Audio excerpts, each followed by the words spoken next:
Good evening, ladies and gentlemen, and welcome to Geneva's City Council chamber for tonight's City Council meeting and Committee of the Whole meeting. Tonight's City Council meeting is called to order, and I kindly ask our City Clerk to please take the roll call. Sir. Bruno? Here. Burghardt? Here. Ruby? Here. Haven? Here. Kilberg? Here. Hasserag? Maladra? Here. Marks? Here. Meyer? Here. Swanson? Here. Mr. Burns? Present. Okay. We begin our council meetings, folks, with the Pledge of Allegiance. I would like to ask a gentleman who is celebrating his birthday today, Alderman Mike Bruno, to please lead us in the pledge.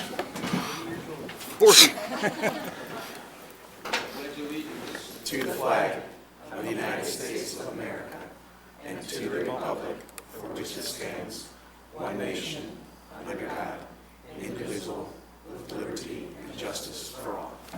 Thank you, sir. Happy birthday.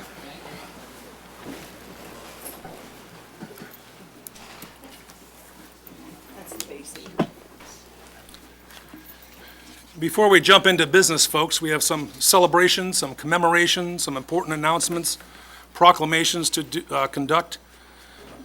Let me just begin by thanking all of you for your cards, your texts, your emails, your phone calls, and your presence in helping celebrate my mother's life. My mother passed away on May 3rd.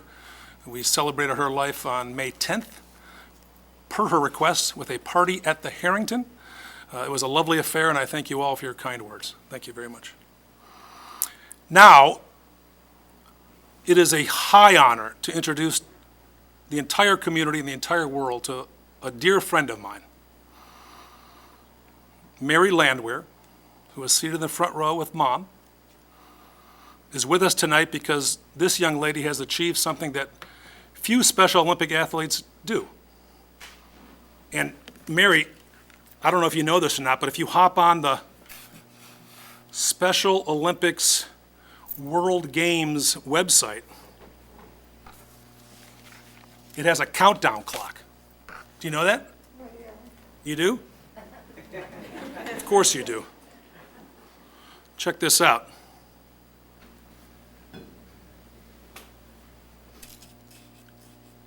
It's coming up, June 5.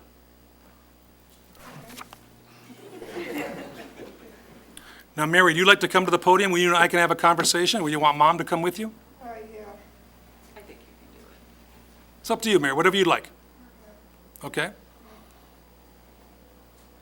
Come on up to the podium, Mary. We're going to have a nice conversation. Do you remember the first time you and I ever met? Way back when you went to Western Avenue Elementary School? This is the same suit. This is the... Mary, if you could join us at the podium, I'd like to recognize you, if I may. On June 5th through the 10th in Orlando, Florida, 5,000 athletes from the United States will be competing in the Special Olympics USA Games. And Mary Landwehr of Geneva is one of those athletes. Isn't that cool? Yeah.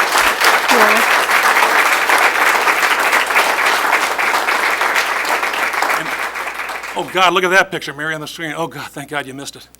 That was you and I down in Bloomington at the 2018, was it? 2019. That was 2019?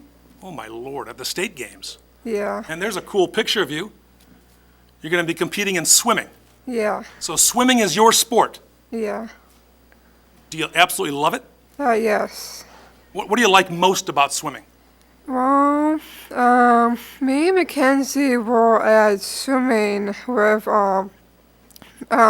Mary Kay, and Mary Kay, she helps me to swim, and she do freestyle, butterfly, and backstroke, and breaststroke. So do you do all those? Yes. Do you have to do all those during your competition too? Yeah. Holy moly. Yeah. What's your favorite of all those disciplines? Is it freestyle? Yes. Is Yeah. freestyle just come natural to you? Yeah. Is that right? Yeah. And why do you think you're such a great swimmer? I mean, I know why, but share with the rest of the people who might not know. Well, I just want to do a freestyle because I do, and it's fun. I do flip turn. Got it. So, Got it. Yeah. Have you always liked the pool? Yeah. Now, there's also a competition called Open Swim. Yeah. That's literally in the ocean. I know that. That's a good move, man, because that would be, Mom says no way. Yeah, that'd be nerve-wracking. That'd be like swimming in the Fox. Well, my mom, she's excellent person. Your mom's an excellent person? Yeah. That's not on my script. Hold on for a second. Would you mind if I invited your mom to the podium with you, too? Yeah. Barb, do you want to come up? This is Barb, the excellent person Landwehr, ladies and gentlemen. Hello, everybody.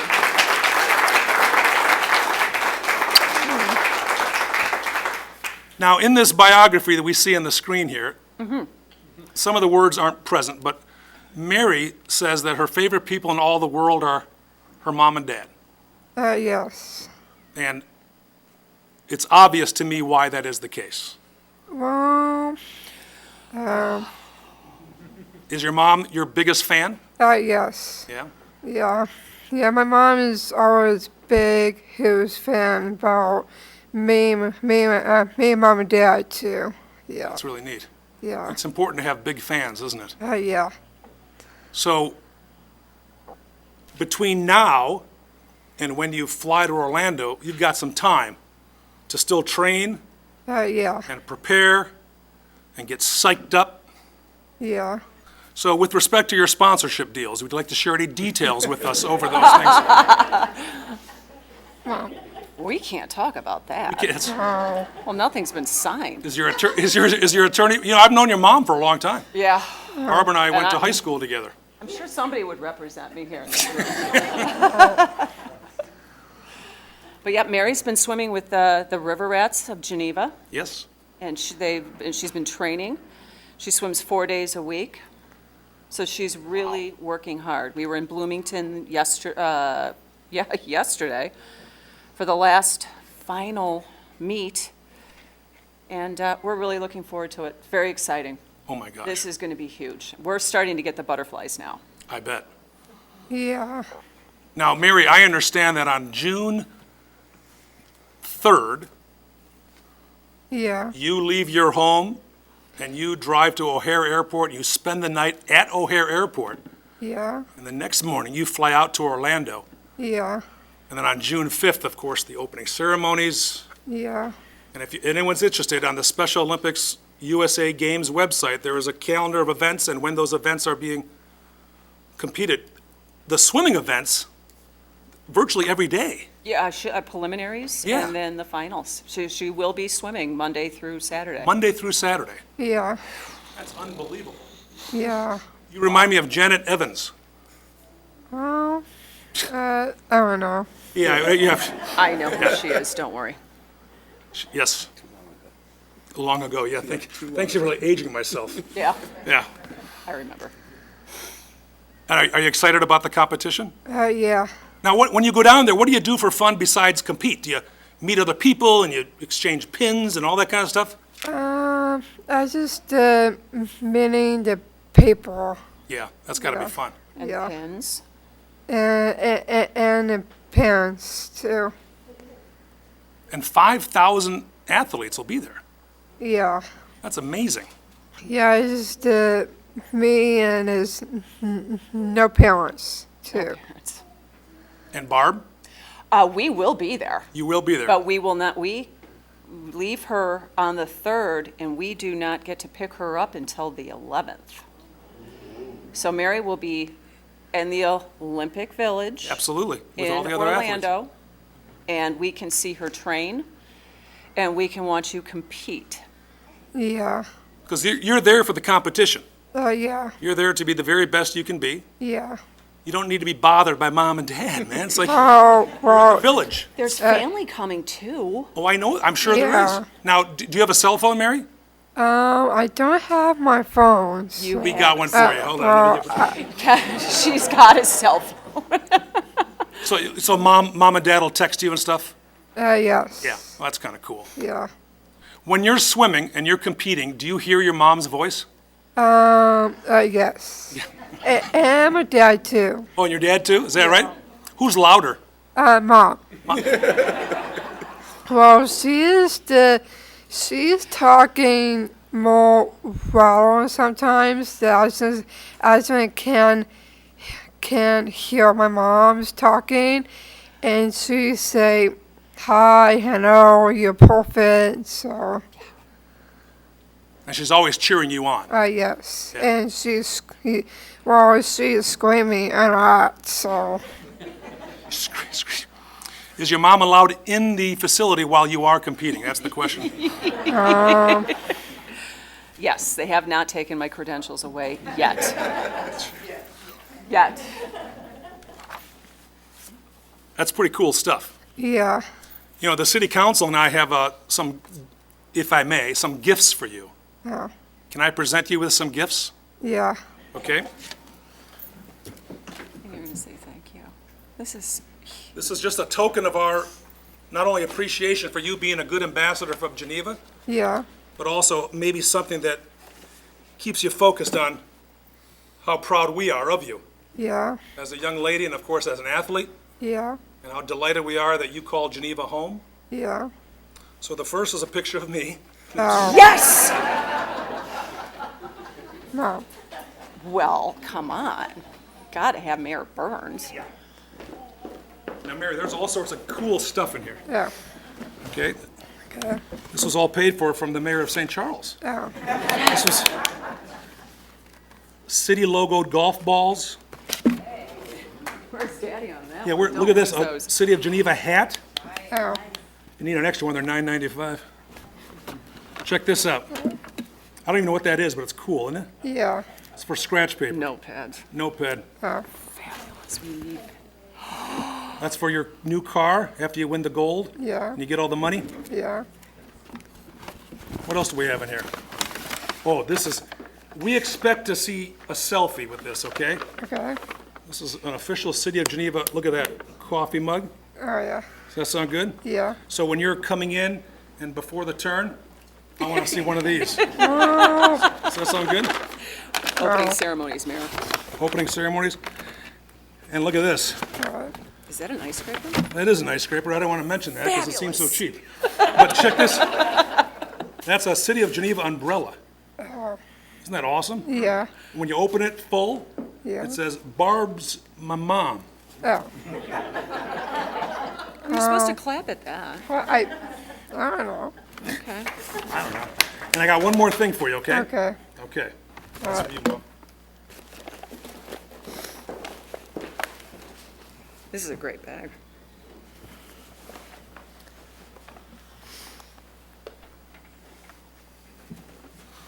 And Mary, we have one more thing for you, okay, and I need to read this for you, okay? okay, So please be patient while I attempt to read it. There we go. The City of Geneva is proud to congratulate and honor Mary Landwehr on her selection to compete in swimming at the Special Olympics USA Games from June 5 through June 10, 2022 in Orlando, Florida. This is what I'm reading here. It's like a cool certificate. oh, Isn't that something? yeah, Yeah.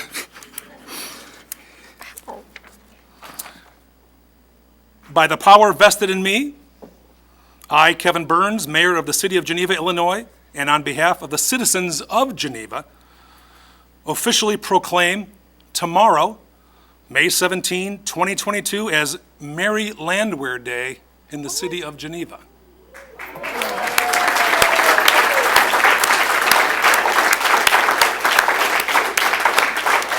And do you know what that means? what? That means you can do whatever you want. Oh. No, That means grams. That means grams. oh, Yeah, Yeah. Can we get a picture? yeah, You want Mom to be in the picture? Nope. oh, Nope. oh, I like that hope, though.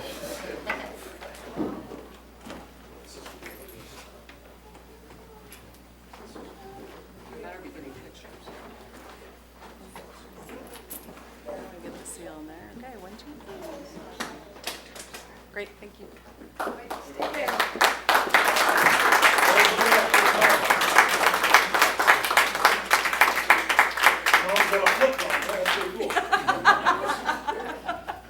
You want to say a few words? Okay, Oh, gosh. this is your big night, so we have nothing else to do, so you just take your time, Okay. okay? How about us, thank you.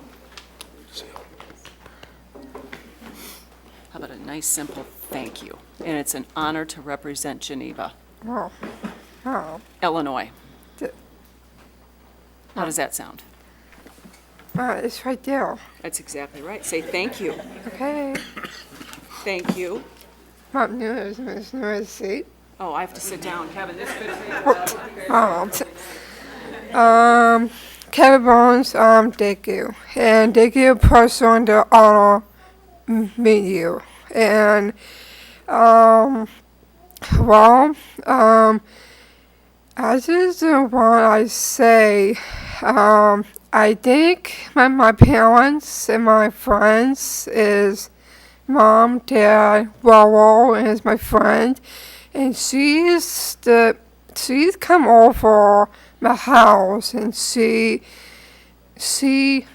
loves me, and my mom going to dinner with her friends, and my dad so I just make sure my dad at home safely, and my mom, she is I think it is my mom. She works off days, and she is perfect.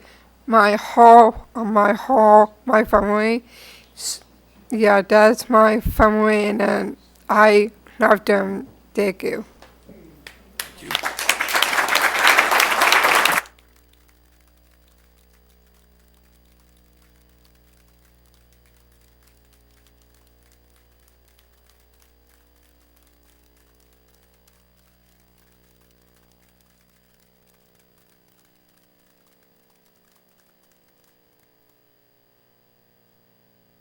Mary, we love you very much, and we're very proud of you.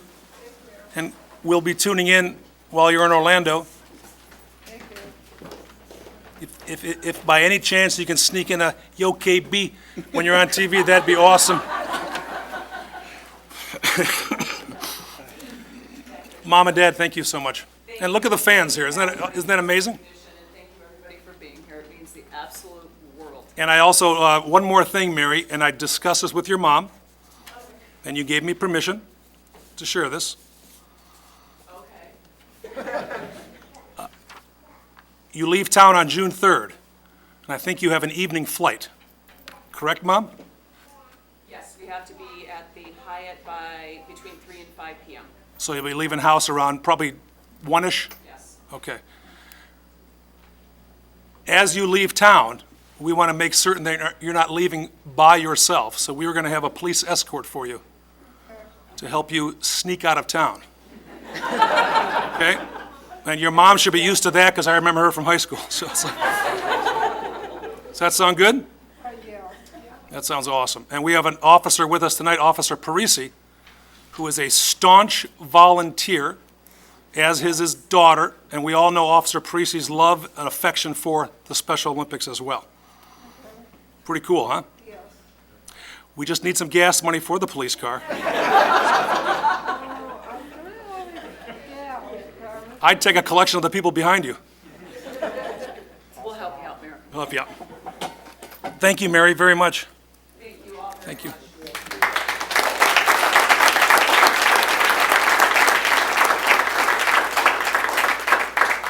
And if you need to sneak out, we totally understand, okay? Oh, really? Thank you, everybody. Thank you.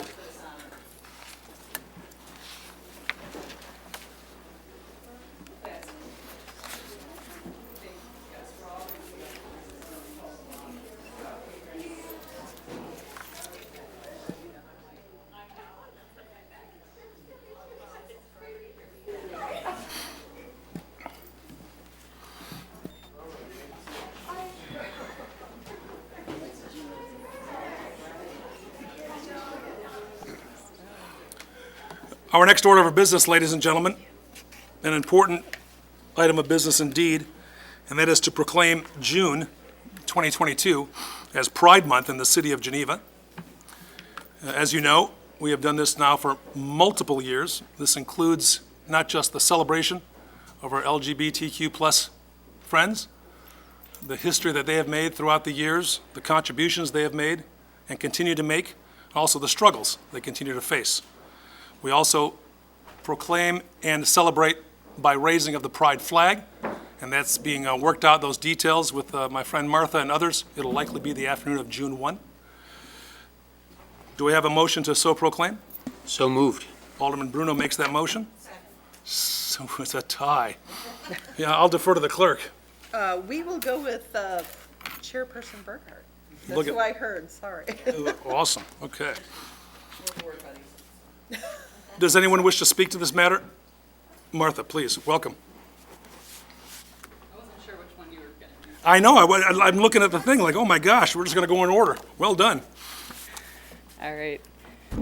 Mayor Burns and City Council members, thank you for recognizing Pride Month and demonstrating Geneva's commitment to creating and affirming an inclusive culture here in Geneva. In June, we celebrate the history of the LGBTQ plus movement for equality and the oppressive forces of homophobia, transphobia, and sexism often converge to cause fear in our own residents. For those individuals, simply existing can be dangerous. Protecting all of our residents is critical to our vision to achieve equity.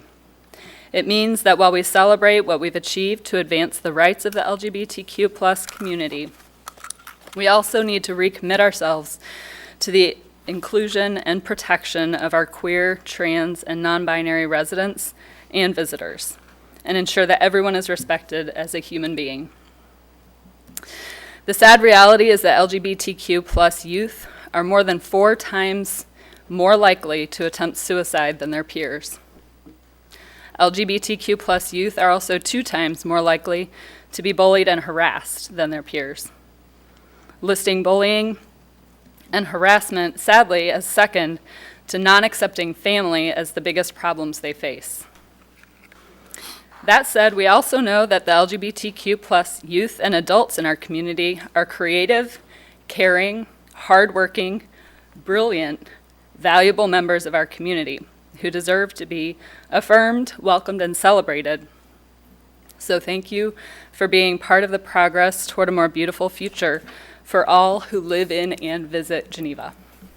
Thank you. Just a couple weeks ago, we had a lovely prom held in St. Charles.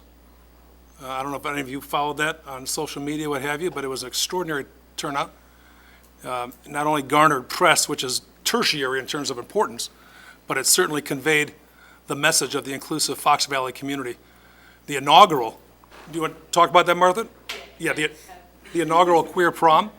So yes, not only did we celebrate queer prom a few weeks ago, we have additional celebrations coming up in the month of June. Excellent. A family picnic will be held on June 12th.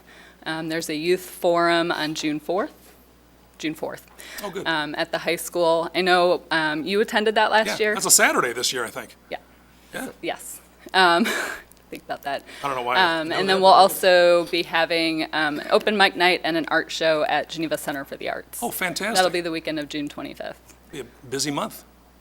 That's Trying to wonderful. celebrate as much as we can during the month. Absolutely. Any questions, any comments from any member of the council? We have a motion, we have a second. All in favor of proclaiming Pride Month in the city of Geneva, June of 2022, please indicate by saying aye. Aye. Anyone opposed?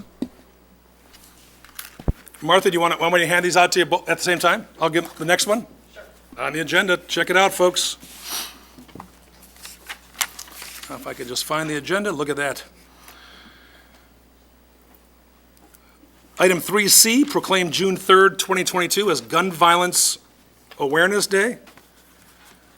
I think this is perhaps most noteworthy in light of the tragedies that just took place this weekend in Laguna Hills and, of course, in Buffalo, New York. Can I entertain a motion, please, for Mr. Marks makes the motion to so proclaim June the 3rd, 2022 as Gun Violence Awareness Day in the city of Geneva. Is there a second? Second. Seconded by Mr. Swanson. Would anyone like to speak to this matter? Yes, welcome. How are you? Good, how are you? Good to see you. Hi, I'm Lauren Kunstler, and I'm here with Martha, who has changed and is now representing with me. So we're here from Kane and Kendall County Moms Demand, and thank you, Mayor Burns and council members, for recognizing Gun Violence Awareness Day and for honoring survivors. Firearms are currently the leading cause of death for children and teens ages 1 to 19 in the United States. Every year, 18,000 children and teens are shot and killed or wounded, and approximately 3 million are exposed to gun violence. Gun violence is not only the mass shootings we see far too often, but also suicide by firearm and domestic violence. In a national poll, 58% of adults reported that they or someone they care for have experienced gun violence in their lifetime. Gun violence is an epidemic, and working together as a community is the way to stop it. So we thank you for acknowledging and taking action to bring awareness to this issue. Thank you. Anyone from the dais, any comments? Now, I explained to Ms. Patchke earlier that some of you may be wondering why we're proclaiming these dates and days tonight. It's because we don't meet again until June the 6th. So while we're early, it's never too early to so proclaim. So we're delighted that you're here with us tonight. So anyone from the dais? We have a motion by Marks. Oh, forgive me. Yes, all yours. Forgive Sorry, me. I just wanted to back up. I'm sorry, I'm breaking the rules here. I just wanted to make a couple comments on Pride. Sure. I just wanted to highlight on June 12th is the Pride Parade in Aurora. And following that will be, Martha mentioned the family event. The UU Church, the Unitarian Church, kitty corner from here, is one of the churches that's sponsoring that event. And we will be at the Wheeler Park South Pavilion from 3 to 9 on June 12th.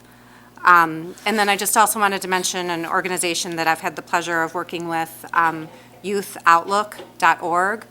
They're out in DeKalb, and it's a great organization and great resource for anyone who needs it. So just wanted to share those things. Thank you.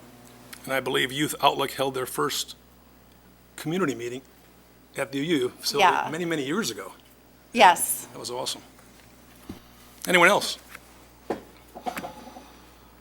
We have a motion by Marks and a second by Swanson to proclaim June 3rd as Gun Violence Awareness Day in the city of Geneva. All in favor of that motion, please indicate by saying aye. Aye. Anyone opposed? Fantastic. Fantastic. And we have a distinguished gentleman with us tonight as well, because tonight we're proclaiming National Safe Boating Week in the city of Geneva. I want to invite this gentleman up. I had the pleasure of meeting him just prior to the council meeting. Welcome, sir. Thank you. And ladies, before you leave, I've got your proclamations for you as well, so welcome. Thank you. Now, this might be new to some of us. It's boating season, isn't it? It is. And what's your message tonight for all of us, sir? If you're going to boat, boat safely. How are things in the boating world overall in terms of people recreating safely? Last year was actually a tragic year for boating. There were more deaths in 2021 than there have been in years past. So it was not a great year. As the Coast Guard Auxiliary, our outreach is recreational boater safety. Right. And we were sort of hamstrung in our mission for the last couple of years because of COVID. And we're pleased to be able to be back out on the docks, talking to boaters, and trying to teach them to be safer boaters so that the full-time Coast Guard has less work to do ultimately. What is the number one reason why, well, let me rephrase that. What's the number one reason boating becomes a dangerous? There's a lot of irresponsibility, but alcohol is probably one of the biggest things. That and lack of wearing PFDs when they're out on the water, Personal flotation devices. life jackets. there's a level of confidence that, I'm in the boat, life is good, right? Yes, And irrespective of the depth of the water, the danger exists, always. always. And where are you stationed, sir? I'm based out of, I live in Batavia, I'm based out of our Bolingbrook, Oh, nice. so I'm local. And my wife and I actually have a boat on Lake Michigan, Oh, you do? so we're very conscious of boating safety when we're out there too. I bet, I could imagine. And you see stuff that you probably wish you never saw? See some very amazing things, especially warm summer nights. You see a lot of people who are intoxicated and being very irresponsible. And again, we lost a number of people last year because of that. Right. Any comments or questions from the dais? I'll entertain a motion to so proclaim. So moved. Mr. Bruno makes the motion. Mr. Caven makes the second. Are any boaters here on the dais? Any? You're a boater? You have a boat? Is it a yacht? Not a yacht. What kind of boat do you own? We have a 43-foot sailboat. No kidding. Yeah. So do you do the Mackinac race and everything? We haven't done the Mac yet. That's been one of my dreams. My boys and I are going to do a partial Mac this summer just to do it. No kidding. Just to do it. Just to do it. What's a partial Mac? Well, the Mackinac race is 289 nautical miles, and we're only going to go about 204 nautical miles in one run. So it'll take us about 35 hours. May I ask how old the boys are? 24 and 27. Okay. 6 and 6 months. Wow. 35 consecutive hours on the Sailing. water. Yes, sir. You do that, Rich? Oof. Is there an equivalent for pontoons? For the Mac? No, not that I'm aware of. Again, showing my age, sorry about that. Anyone else?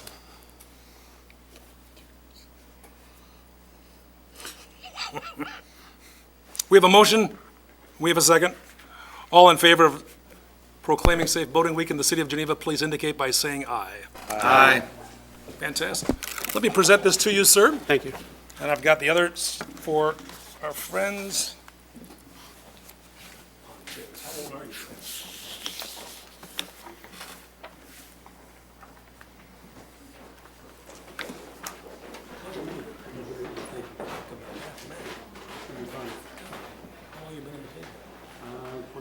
No kidding. Your boys are bulldogs? Are they? Thank you. Thank you very much.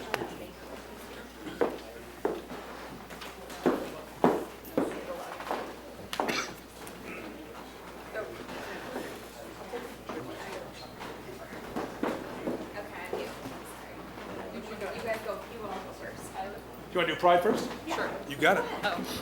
Yeah, what? Wardrobe change.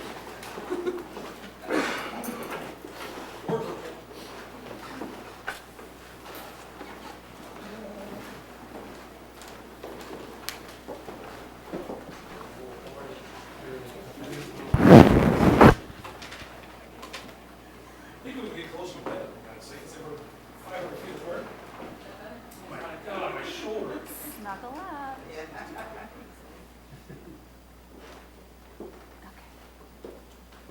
Double fisted, very impressive. I know, I look like I color. This is you. Oh,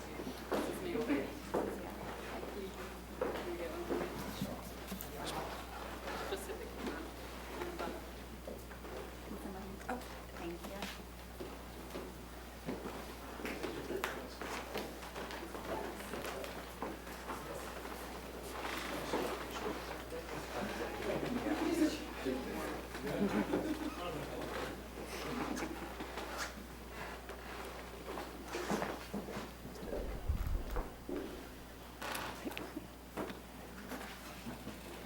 We're gonna, Mayor, if we may send one more back up. Absolutely, Yep. please, yes.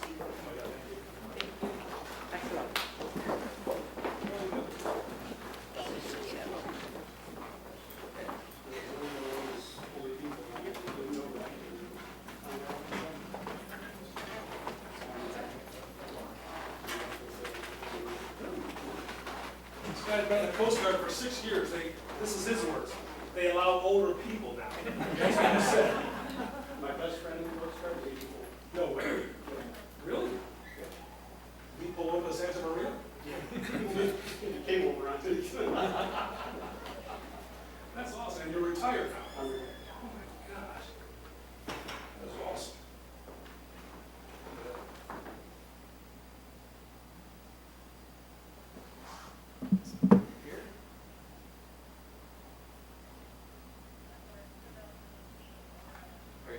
One more. One. Stop, ready. Thank you.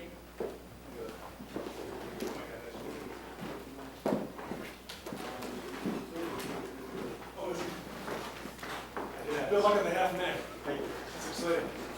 Thank you, appreciate it.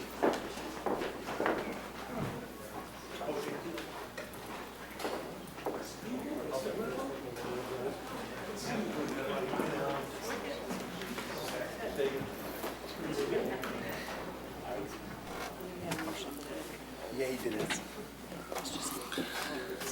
I just learned that Alderman Marks has a 20-foot speedboat that he drives on Lake Mead and competes internationally. No? Could have sworn I heard that.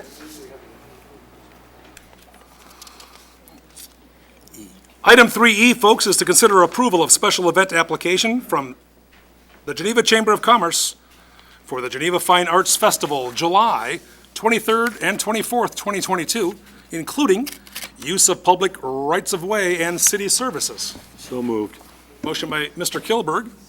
Seconded by, what do you think, Aye. Madam Clerk? Well, let's see, it was Mr. Caven? Yes? I defer to you. Yes? No? Okay, yes, it was.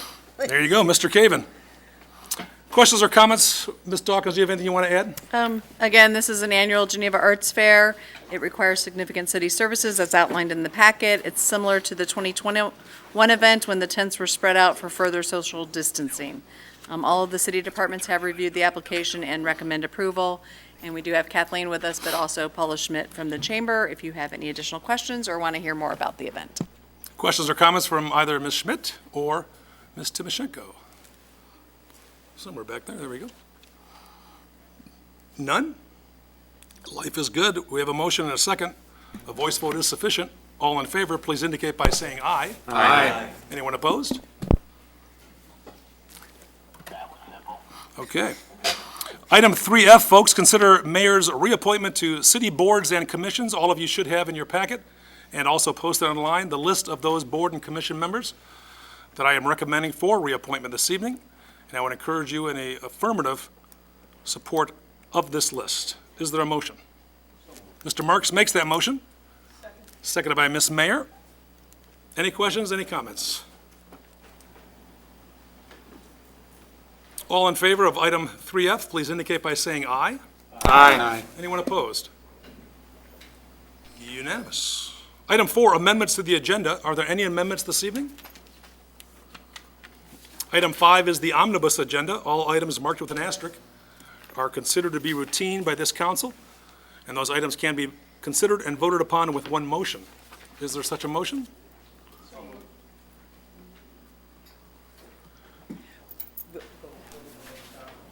We'll go with mayor, okay? Seconded by It's great having the clerk up here again. It's a tiebreaker, man. Any questions or comments on the omnibus agenda, folks? If not, a roll call vote will be in order, and I kindly ask our city clerk to take the roll. Yes, sir. Bruno? Aye. Burkhart? Aye. Ruby? Aye. Caven? Aye. Kilberg? Aye. Kasserag? Not here, sorry. Maladra? Aye. Marks? Aye. Mayor? Aye. Swanson? Aye. The item passes with 9 affirmative votes, 0 nay votes. Item 10, municipal bills for payment. We kindly ask our city clerk to please read the bills in their aggregate for our consideration this evening. Yes, sir. Thank you.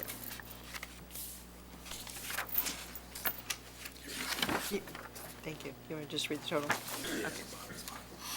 All right, the total expenditures of the municipal bills for payment are $4,190,477.90.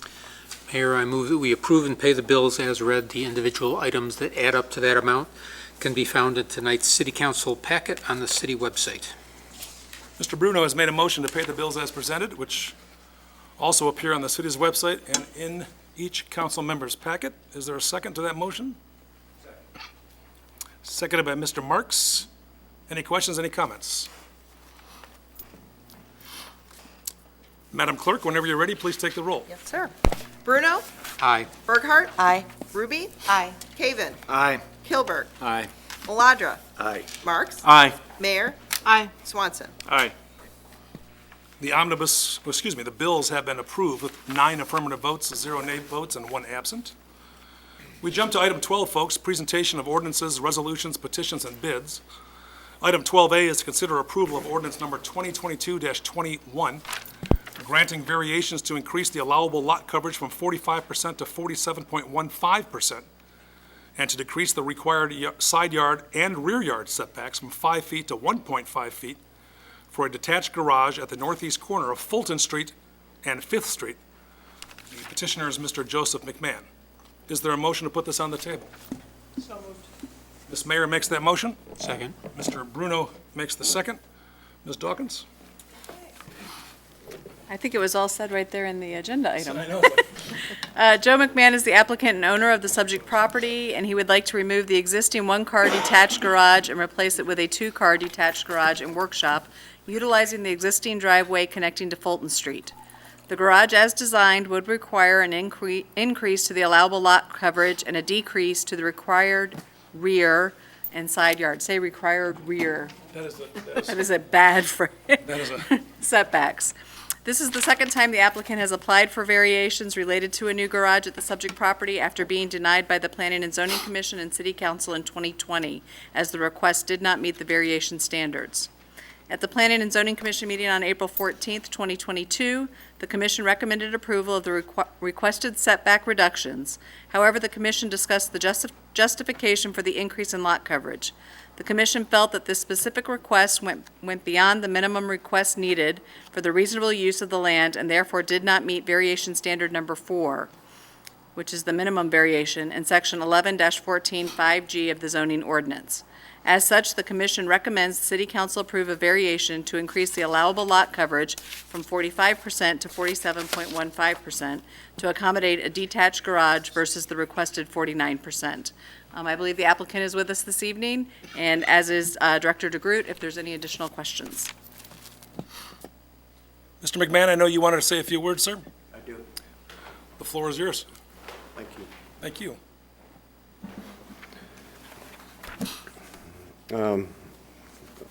First, I'm going to start out a little bit about my history in this town.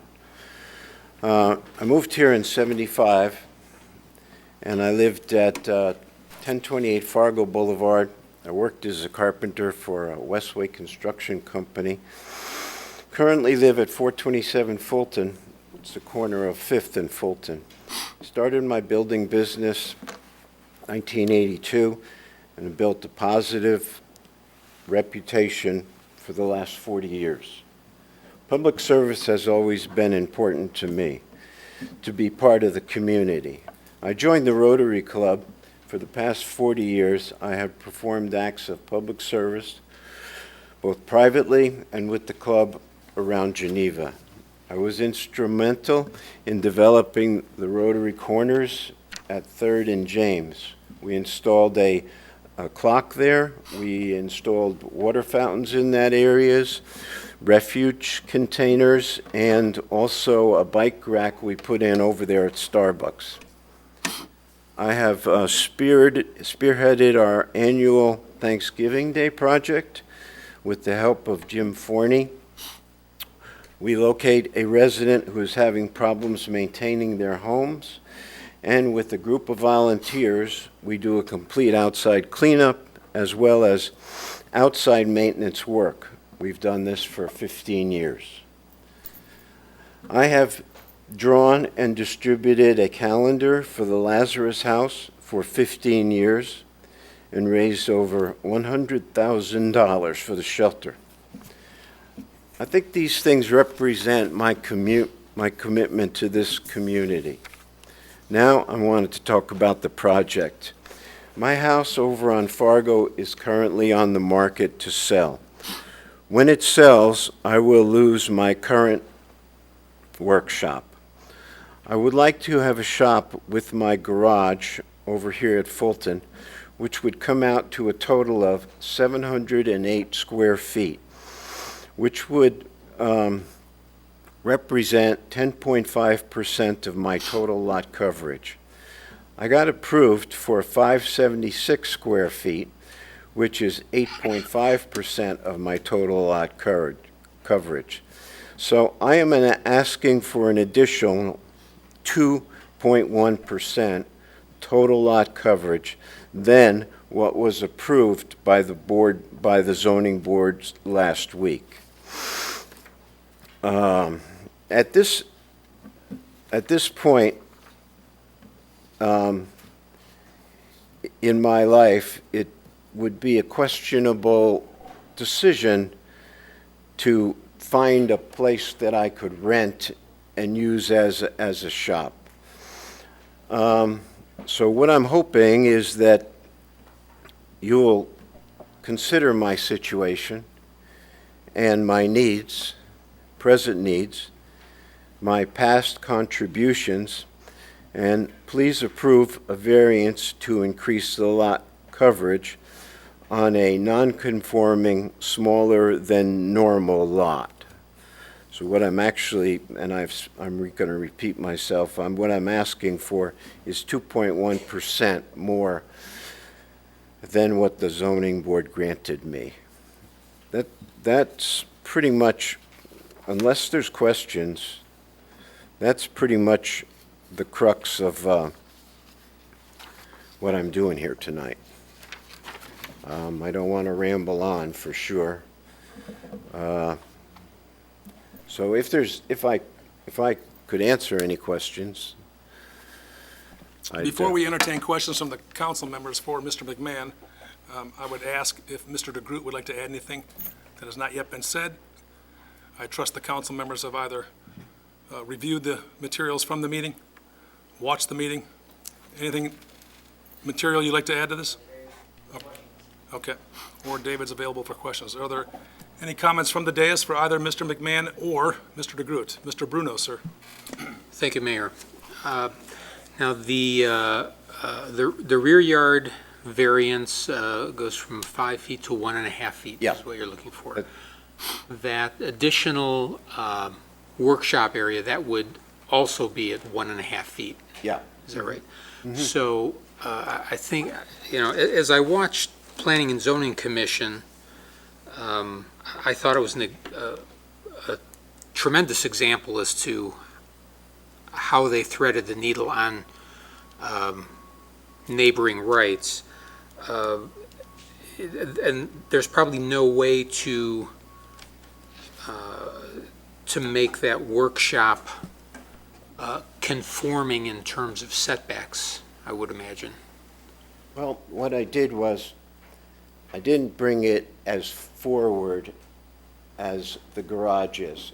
So what happens is, the two-car garage, the opening to the two-car garage is pretty much where the driveway goes, although you do have to kind of bend over to the left-hand side to get past the house. It's not an ideal situation for sure. However, then I set that storage/work back area farther away from the house to give a more open feeling when you go from the garage to the backyard. So that was my rationale for, and going back that distance, part of the equation was if I have my van and I pull it in on the right-hand side of the garage, then I have to pull in a car, and it probably has to be done in this sequence, that by having the garage 24 feet deep, what it does is it allows me to have a little bit more maneuvering room at that point. Right, yeah, and I watched Planning and Zoning Commission, and it made perfect sense that the the unique circumstances of your lot, pushing it back further from the house made it realistic that you could get a vehicle in there. Still not ideal, but it's a usable garage. My point is with the workshop portion of it, or the storage portion of it, there's no way, because adding that additional workshop, which is would have been eight or 10 feet wide. Probably about, I think it's 8 feet wide. Okay, so And then it's 18 feet long. Okay, so that's effectively asking for, 8 feet additional encroachment space on the neighbors. So I saw where Planning and Zoning Commission, I see how they landed on that.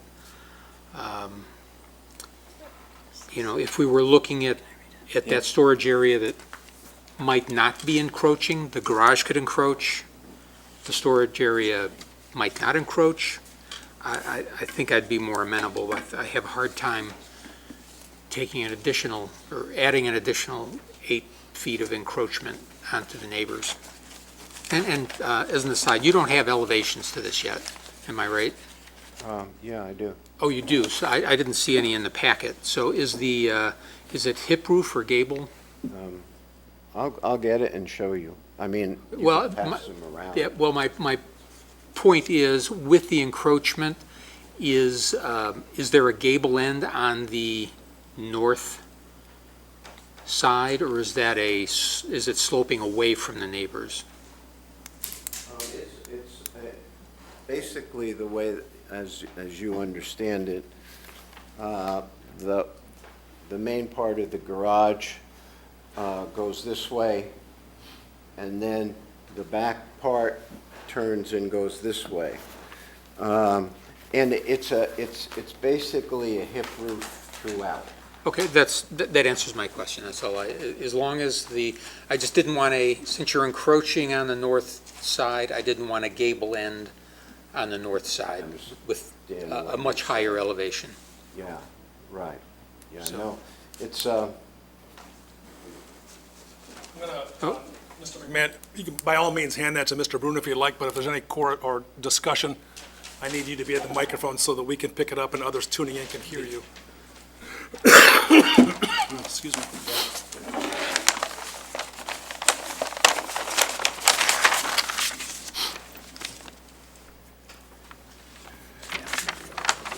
Thank you. okay. That's all I have.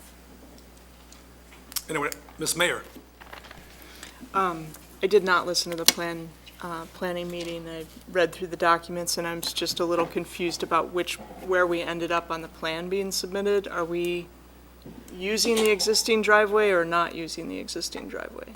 Yes, the existing driveway is going to come in as is right now. That's not changing. Okay, However, the existing, where it exists as far as the farthest north exists because you have to get around the house. So I didn't want to bring it forward, the garage forward, because I couldn't get around the house to get into the garage on the left-hand side. so it's this diagram. Can I show you, Stephanie, so that I can? the one in the, yeah. Is that on the right? Sorry. There's two diagrams next to each other. One shows entrance from Fifth Street, and one shows entrance from Fulton. We're now doing the one that enters from Fulton, right? That's correct. The proposed plan is shown on page 141 clearly of the packet. Okay, 141, hold on a second. Okay.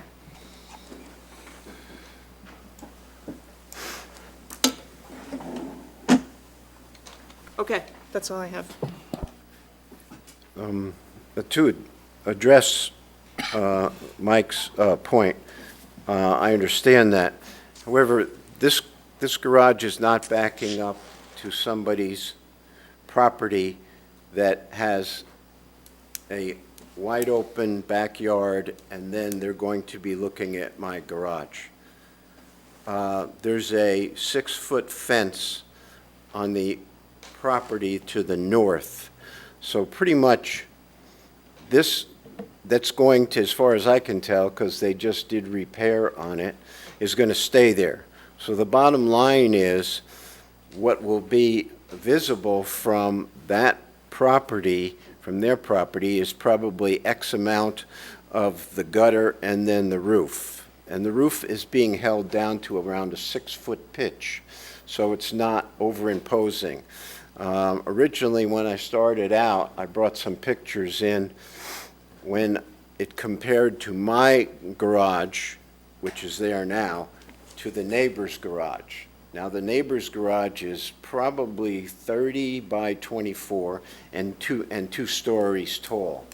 So in that case, someone might say that's really visually encroaching on my property. However, I don't feel one of the main attributes here is that the fence there is probably about 3 feet away from where my garage is going to be. So, and it's 6 feet tall. Anyone else from the dais? Mr. Maladra. It's a question for David. Can you explain to me what the minimum use requirement is about? So the fourth variation standard is that it's the minimum variation necessary for the reasonable use of the land.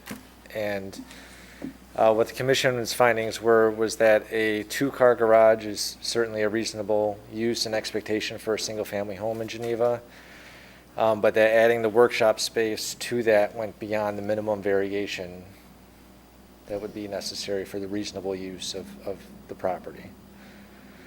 So, I don't know if you can put words in the commission's mouth, but when we talk about a 2-car garage, does that include just enough space to squeeze the 2 cars in, or does that include space for a lawnmower? So there was some discussion about that. The absolute minimum size is about a 20 by 20. What the commission recommended was a 24 by 24, allowing for some additional storage space on the sides and the rear of the garage. Okay, thanks. One of my vehicles is a van that occupies a little more space than a normal car. Anything else, Mr. Maladra? From the dais, anyone else? Ms. Burghardt? Thank you, Mayor. Thank you, Mr. McMahon, for being here. Did you think about a higher, or you said your neighbor has a 2-story garage? Yeah. Did you think about proposing that, or figured that wasn't gonna fly, or? Because I think you raise a good point that. I think your description, you didn't think that was going to fly, is pretty accurate, because you could get a smaller garage, okay, or maybe 20 by 20, but put a 2nd story on it.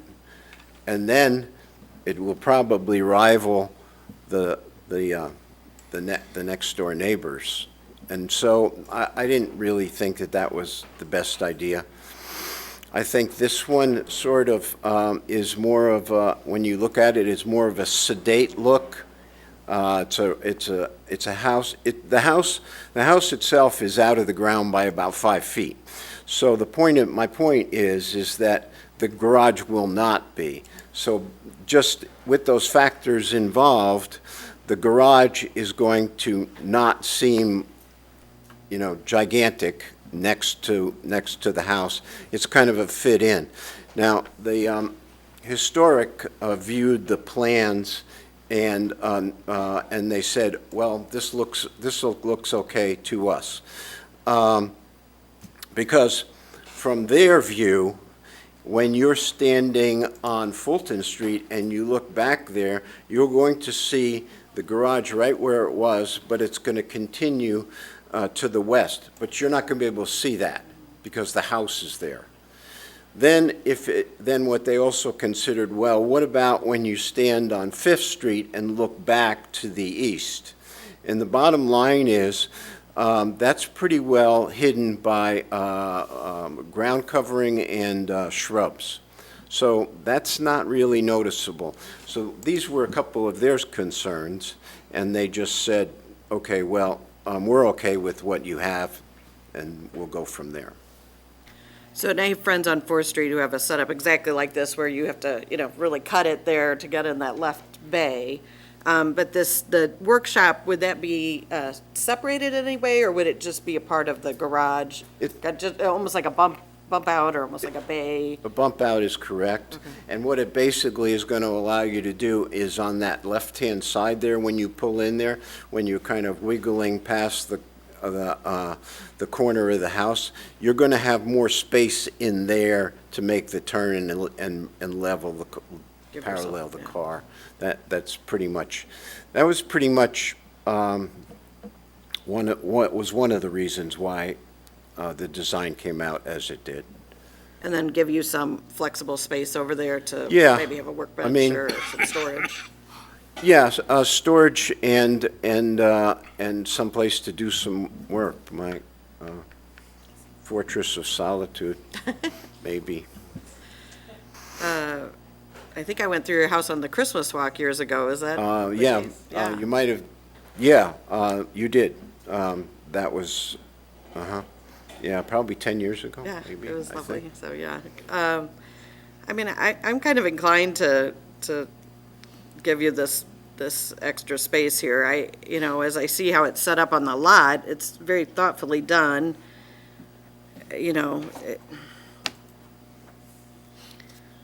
I'm inclined to do so. Now, what would be, can I ask our city administrator if we, vote against, or were to vote in favor of what his initial application was? Is that, would that be a motion, or we'd have It to? would be a motion to amend what currently is before you. And does it require a supermajority to override the plan commission? You need to make a motion? Yeah. Because right now, all that we're considering is the 45% to 47.15%, which was Right, approved okay. unanimously by the PZC. If this body chooses to consider something different, you would need to amend this motion that's been made and seconded, and then that would be considered separately. And that would be up to 49%? Correct, exactly. All right. I'm not ready to make that yet. I'd like to hear if anybody else from the council has anything to say on that subject. Okay. Thank you. Mr. Swanson? Thank you, Mayor. In the 5th Ward, we have many non-conforming lots as well, and many small houses. I live in a small house, and the saving grace for us is having an oversized garage. So I appreciate your dilemma, and I would be in support of what Alderman Burghardt mentioned as well. So I would support that motion. So thank you. Thank you. Anyone else? Either for Mr. McMahon, clarifications for Mr. DeGroot, questions for the city attorney? Ms. Burghardt, looks like you're poised. Mr. Bruno for a second time, unless anyone else who has not yet spoken for a first time wishes to do so. Mr. Bruno? If that workshop if the workshop portion could be slid further away from the lot line in conformance, I could be inclined to vote with Alderman Burkhardt's motion, should it turn into a motion. But leaving that there, we are here at the dais adding an additional 8 feet of encroachment into the neighbors to the north. I wouldn't be comfortable doing that here at City Council.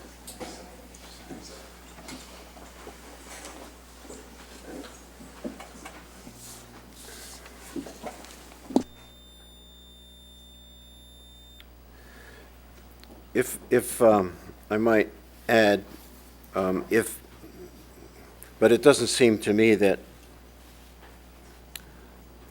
total lot coverage is the issue. There is there is a sidewalk that borders the house, goes from Fifth Street to the driveway. That's about, if I tore that sidewalk out, which I'm not really want to do, but if I did tear the sidewalk out, I would become closer to the amount of lot coverage that was acceptable by the zoning board. It's just another solution.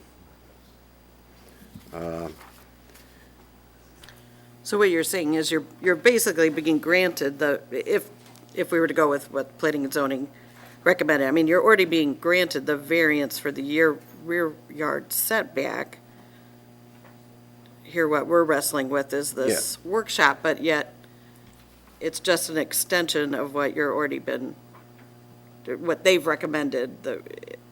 Right, could you do, okay, so, so what you're saying is, could you do something that would be like, 50 feet across at the back that's in the variance, but is, 8 feet wide or something, would still be under the lot coverage? I could bring the lot coverage that's been approved to within 0.6% if I tore the sidewalk out. Oh, I got you, okay, all right. That would.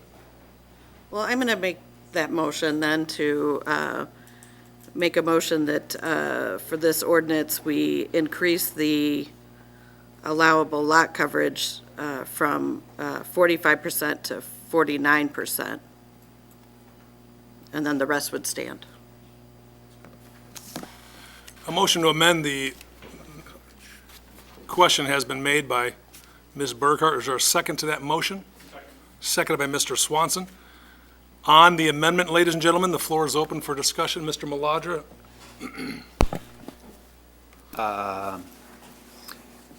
So I agree. I think that the question isn't really lot coverage. We're using lot coverage in a bunch of different ways. The issue to me, though, is trying to decide whether or not this minimum requirement is being exceeded.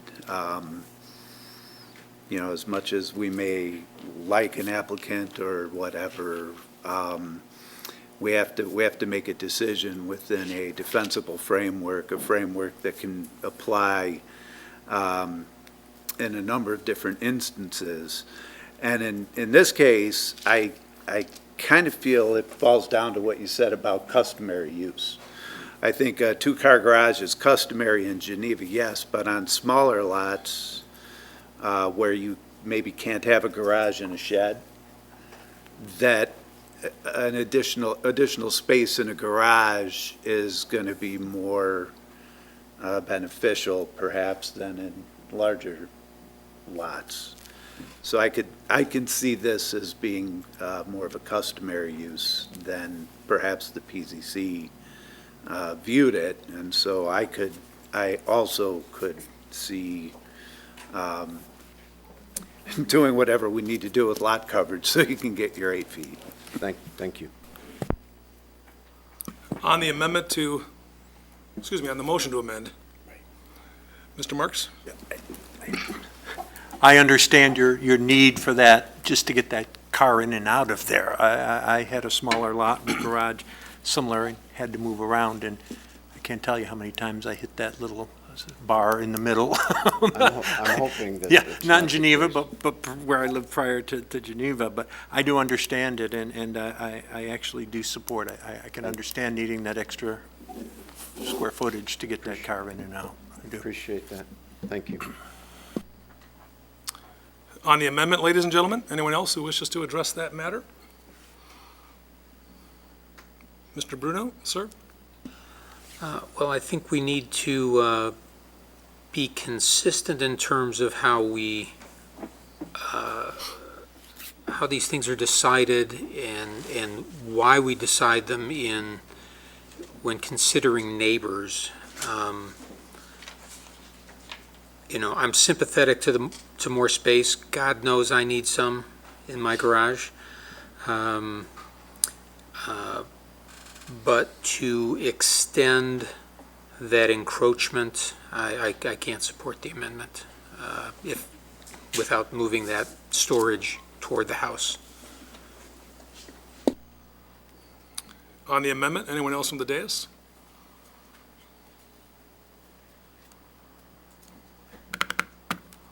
On the amendment, ladies and gentlemen, a simple majority stays the amendment, and therefore the main motion as amended would be considered. Yes, I'm trying to think. Are we, I mean, we have I think I'm looking at is it 141, 241, page 141? I mean, are we voting on exactly how he's, the jigsaw puzzle that is this garage and the bump out, or? I guess what I'm saying is isn't it up to him if he decides to put it at the back or the front? yeah, we're simply voting on lot coverage. So lot coverage. Now, Mr. DeGroot, based with respect to any design, that has been finalized, correct or incorrect? It has not been. Okay, then, We're voting on the site plan that was provided, and we don't have any elevations yet or any. okay, so that still is a matter of Okay. regulatory review. I don't know that that matters to my vote. I just was trying to Okay. think it through, so, okay. Point of order. Yes, sir. What we had presented was Plan Commission approving a 24 by 24 garage. Am I correct in that? Yes, sir, you are correct. Okay. That's what I'm working with. We are redesigning this here, so, but we're approving a 24 by 24 in terms of lot coverage. Ms. Mayor? No. I thought the amendment was to accept the variation to reduce the rear yard setback as well to, I thought the amendment was to vote for the map or the site plan shown on page 142 of the packet, So which includes additional encroachment into the rear yard setback. the plat of survey site plan on page 141 that shows the 10 by 18 bump out workshop, that is the site plan that was submitted by the applicant at 49% lot coverage. What the commission recommended was not to approve that site plan, but to go with a 24 by 24 garage instead. So the amended motion on the floor is to allow what is shown on the site plan on 141.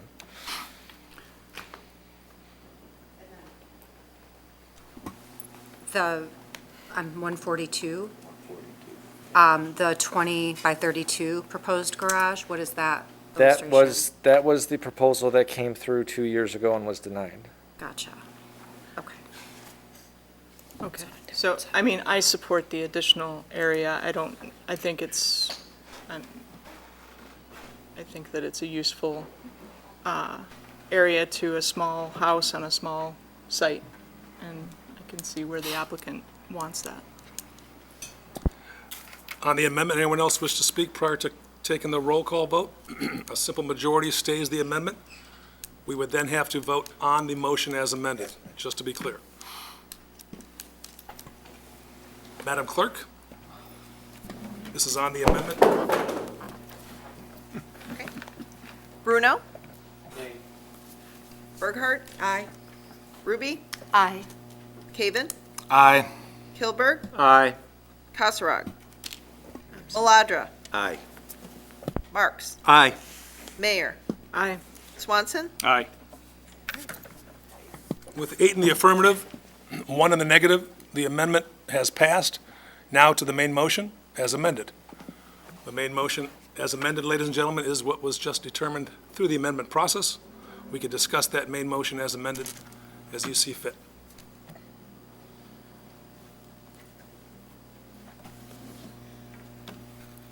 No additional questions or comments for either the applicant or Mr. DeGroot? Oh, forgive me, Mr. Bruno? I would like to make the motion that the plan submitted be altered to move the workspace away from the north lot line in compliance with the underlying zoning setbacks. Before entertaining a second, I'm going to ask the city attorney, is that a sufficient motion? It would be based on the design that Mr. McMahon wants reverted to. It would be,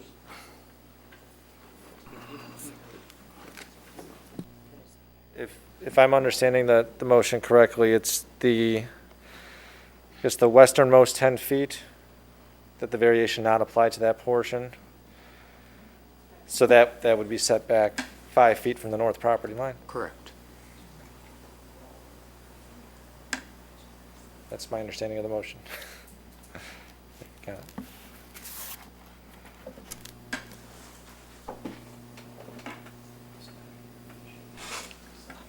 yeah, that's what I'm struggling with, Mr. Bruno, forgive me, but it's not a variation so much as it is a design recommendation, correct? And the design falls within the four walls of the ultimate.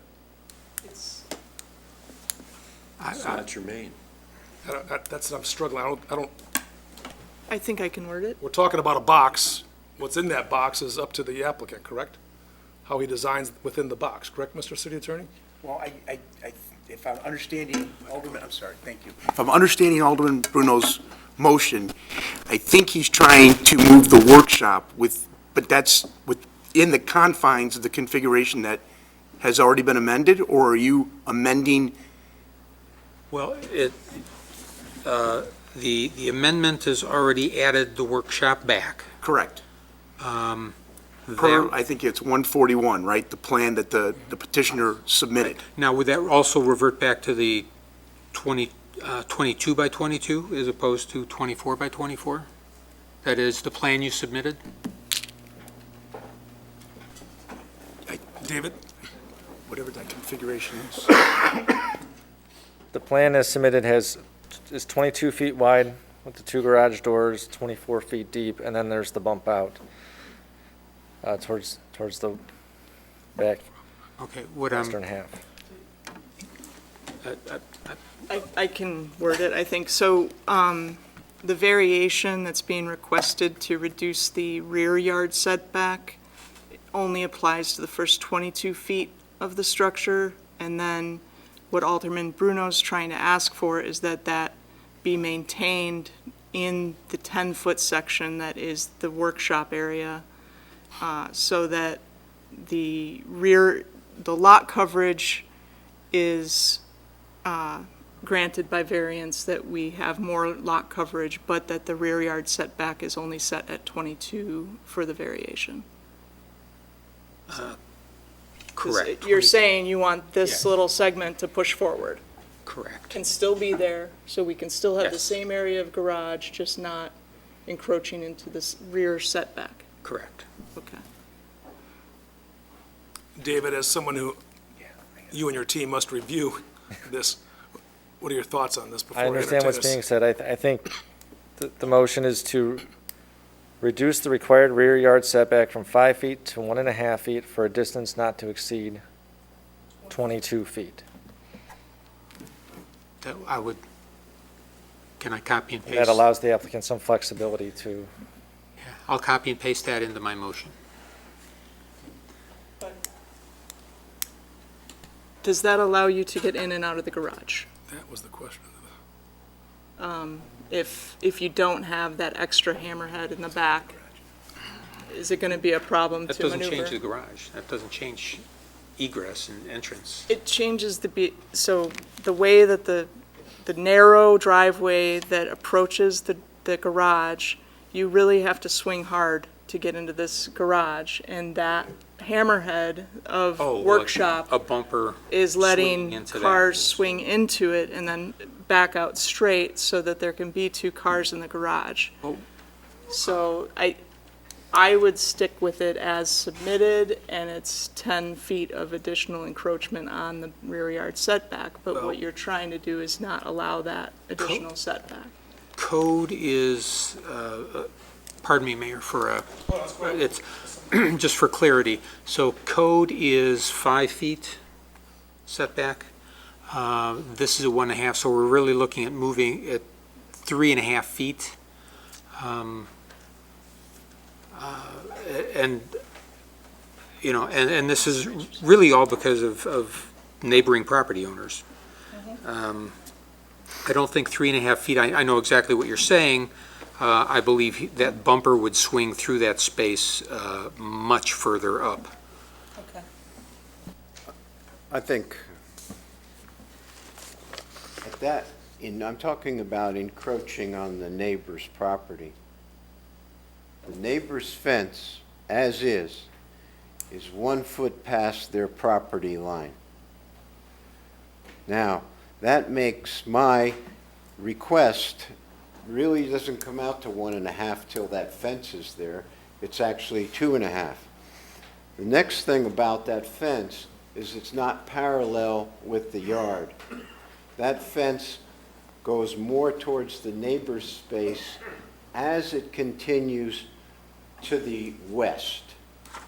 So that space there, again, is going to increase as you travel along the garage. It's not, I mean, I understand the 5 feet, but I also understand that what I'm trying to do is get some space that doesn't exist in the house and put it out there. But I'm also, you know, again, I'm going to mention this, and maybe it doesn't make any difference to anybody, but it's not a wide open backyard out there. The backyard is enclosed by a 6-foot fence. So if my garage is 2.5 feet or 3 feet from the fence, or not actually the fence, from the property line, that's visually going to be not make any difference whatsoever. That's the way I look at it, you know. There are strange houses. Both those houses are strange there. The one that I'm talking about and then the one to the east, at one time there was supposed to be a pathway because both of those houses face one another. One faces west and the other faces east, because a pathway was planned on going there. It never went through. The street went around it. But my real point is that if it's 5 feet, you know, if there was a stone wall, if there was some property there or basically what exists right now in that area is the trees that are there are one of them is questionable, whether it's going to fall over on the fence anyway. But I don't want to ramble on here, but the point of it is that the design was done to incorporate a lot of different things.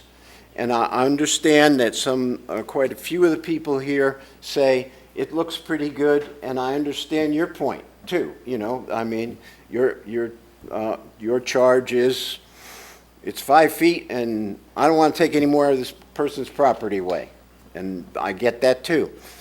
And what I'm asking is how many people think what I'm saying is acceptable. And would hopefully vote that way. Mr. Bruno, I'll return the floor to you with respect to your consideration. Motion amended with Mr. Groot's text, if there's a second or not. Microphone. Sorry. With my motion as amended with the text of Mr. DeGroot in terms of allowing 22 feet of north or rear yard setback variance. I'll leave it at that. If there's a second, great. If not, we'll move on. Is there a second? The chair determines the motion has died for lack of a second. We are back to the main motion as amended. With respect to the main motion as amended, any additional comments, questions for either the applicant, Mr. McMahon, or Mr. DeGroot?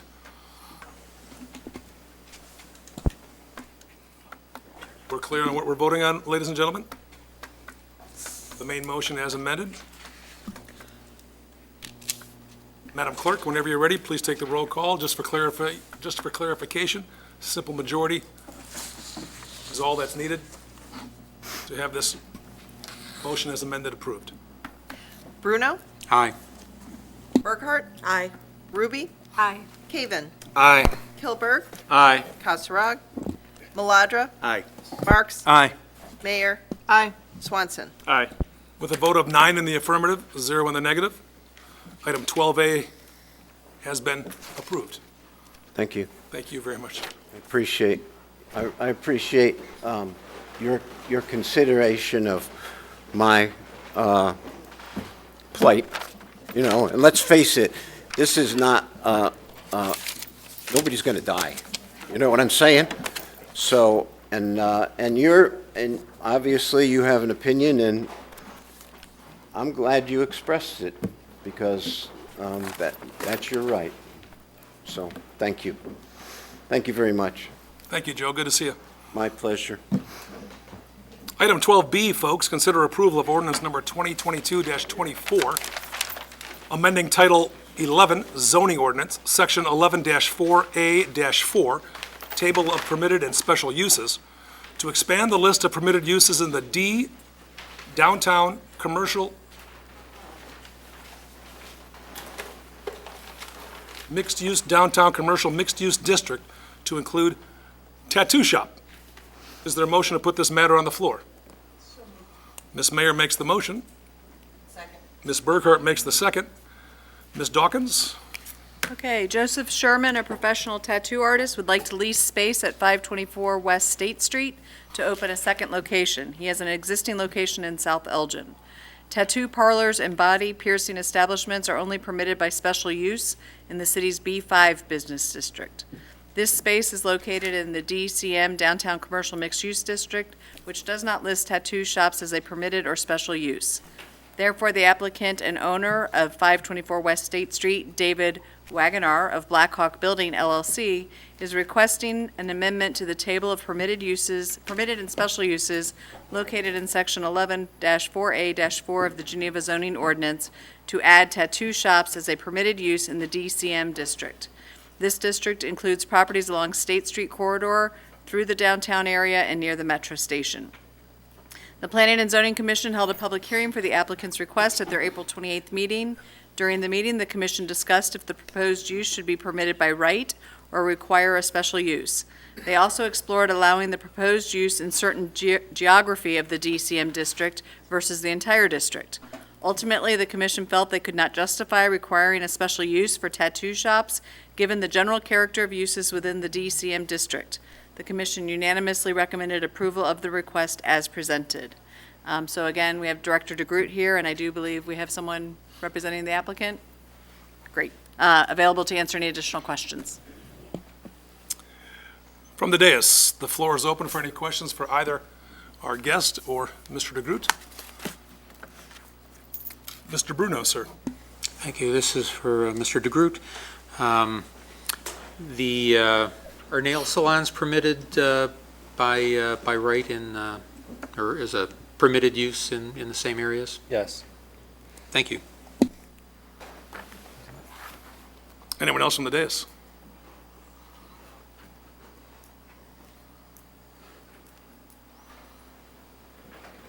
Ms. Burkhart? Can we hear from the applicant about his business, or is that not appropriate? Oh, that probably isn't appropriate. Oh, we certainly can. If you have any questions first regarding the matter before us, I gotcha. we'll certainly invite our guest up to say hello. Sir, welcome. How do you do? I'm well. How are you? Just fine. Good. We're glad you're here tonight. So am I. Good. My name's David Wagonar. My wife and I are Black Hawk Building.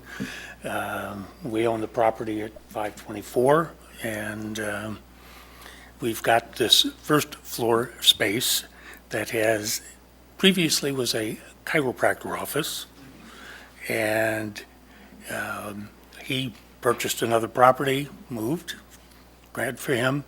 The space has been sitting vacant now for 3 years.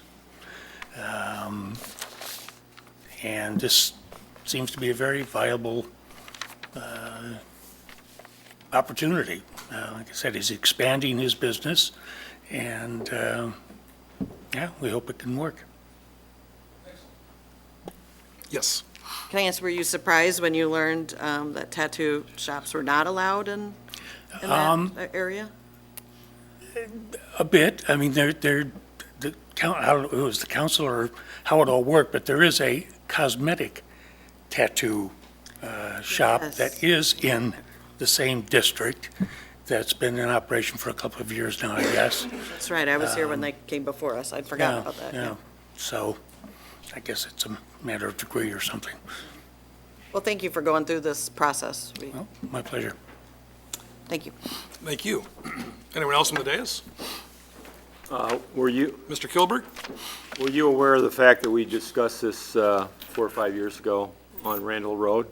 I believe I did hear that briefly. I work with the Neil Johnson, the broker that handles things for me, and I think he did mention something about that, yeah. And what did he have to say about it? He just said that it did not pass. And did he share what were the reasons, the motivations? We didn't get into that, no. Okay, thank you. Anyone else? We have a motion by, I thought you were raising your hand, sorry. We have a motion by Mayor and a second by Burghardt to consider item 12B as written. Madam Clerk, whenever you're ready, please take the roll. Bruno? Aye. Burkhart? Aye. Ruby? Aye. Caven? Aye. Hilberg? Nay. Kasserag, absent. Maladra? Aye. Marks? Aye. Mayor? Aye. Swanson? Aye. With a vote of 8 in the affirmative, 1 in the negative, item 12B has been approved. Thank you, sir. Thank you for your patience. Item 12C, consider approval of ordinance number 2022-25, amending the city's Sorry. It popped off. I apologize. comprehensive plan to change the future land use designation of the southern portion of the subject realty from single-family residential to neighborhood corridor commercial for our friends at Valley Animal Hospital. Is there a motion? Oh, was that motion by Kilberg? Yes, it was. Kilberg with the motion, Mayor with the second. Ms. Dawkins. Okay, so I'm actually, for efficiency, I would like to provide summary for items C and D as they are related. The Valley Animal Hospital building was constructed in 2002 at 810 East State Street. At that time, the project was reviewed by the Planning and Zoning Commission and the City Council for a planned unit development. Today, the applicant seeks to demolish a primary residential dwelling located on the property to accommodate additional parking for the veterinarian hospital. The proposed parking lot would provide an additional 24 parking spaces for a total of 39 spaces and would wrap around the south side of the building. This change requires an amendment to the existing PUD. Additionally, a comprehensive plan amendment is being requested to align the intended use of the property with the comprehensive plan. The Planning and Zoning Commission held a public hearing for the applicant's request at their April 28th meeting. The commission unanimously recommended approval of the PUD amendment with the following conditions. They talked about 66% of the trees needed to be evergreen trees, landscaping that would reach a height of at least 6 feet at full maturity, and that the Community Development Department would approve a photometric and electrical site plan meeting the requirements of the Geneva zoning ordinance and the East State Street design guidelines. And then as far as item D, the commission also unanimously recommended approval of the requested comprehensive plan amendment. And I may have those backwards, or is that correct? I think that's correct. My apologies, but both items were unanimously recommended for approval by the Planning and Zoning Commission. We do have Director DeGroot. I think he's still here with us, and also the applicant is with us as well. From the dais, any questions for either Mr. DeGroot or the applicant?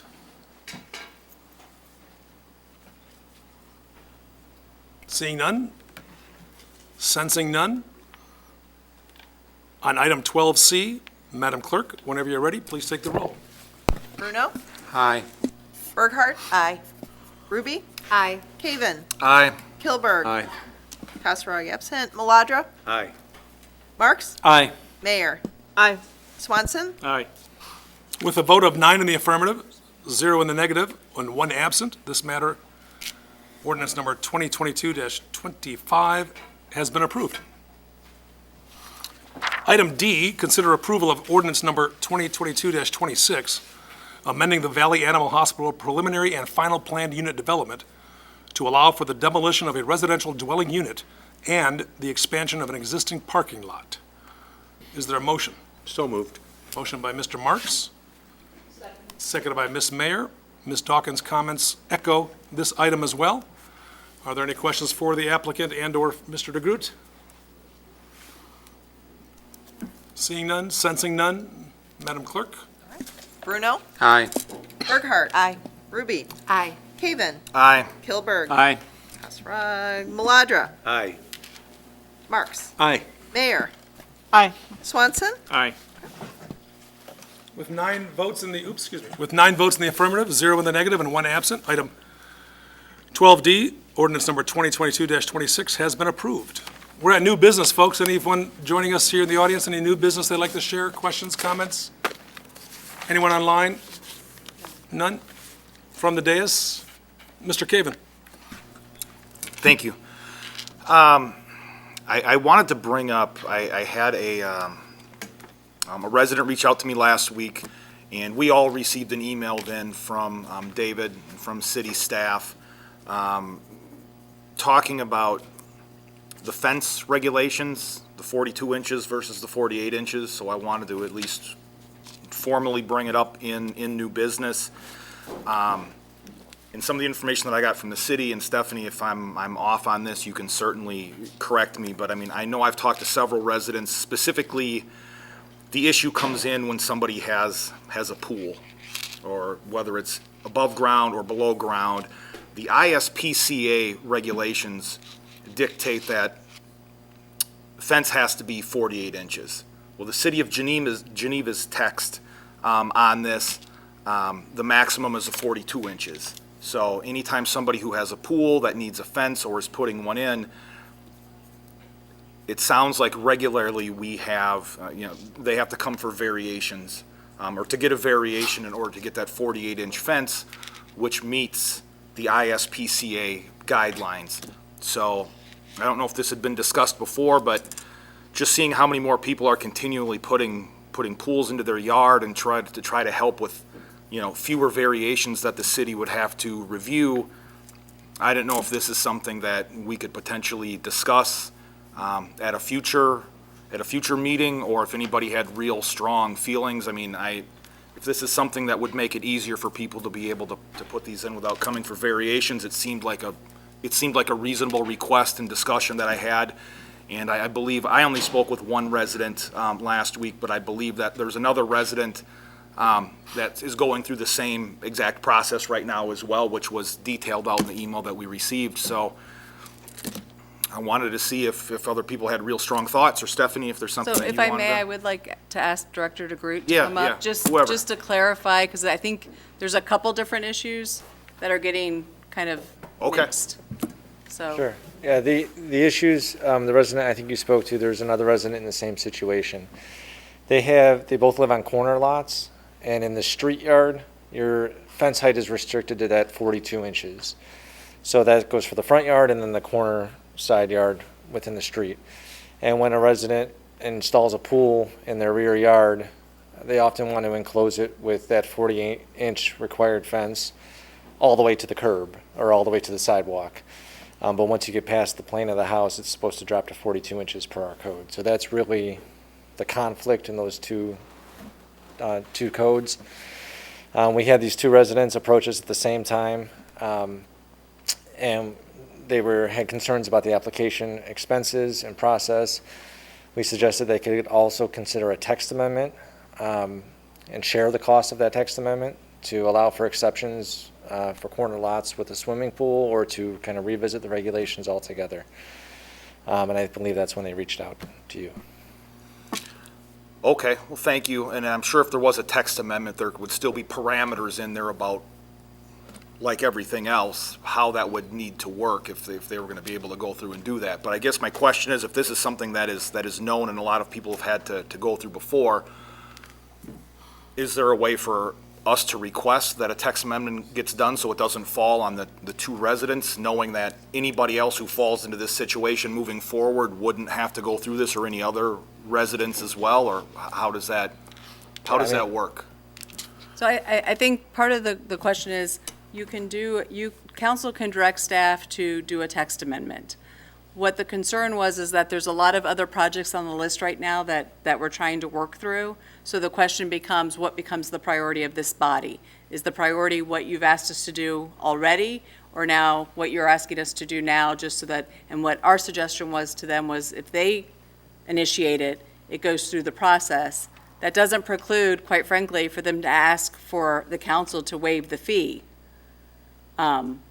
It's not a normal standard practice, but the body has that right. Staff does not have that right.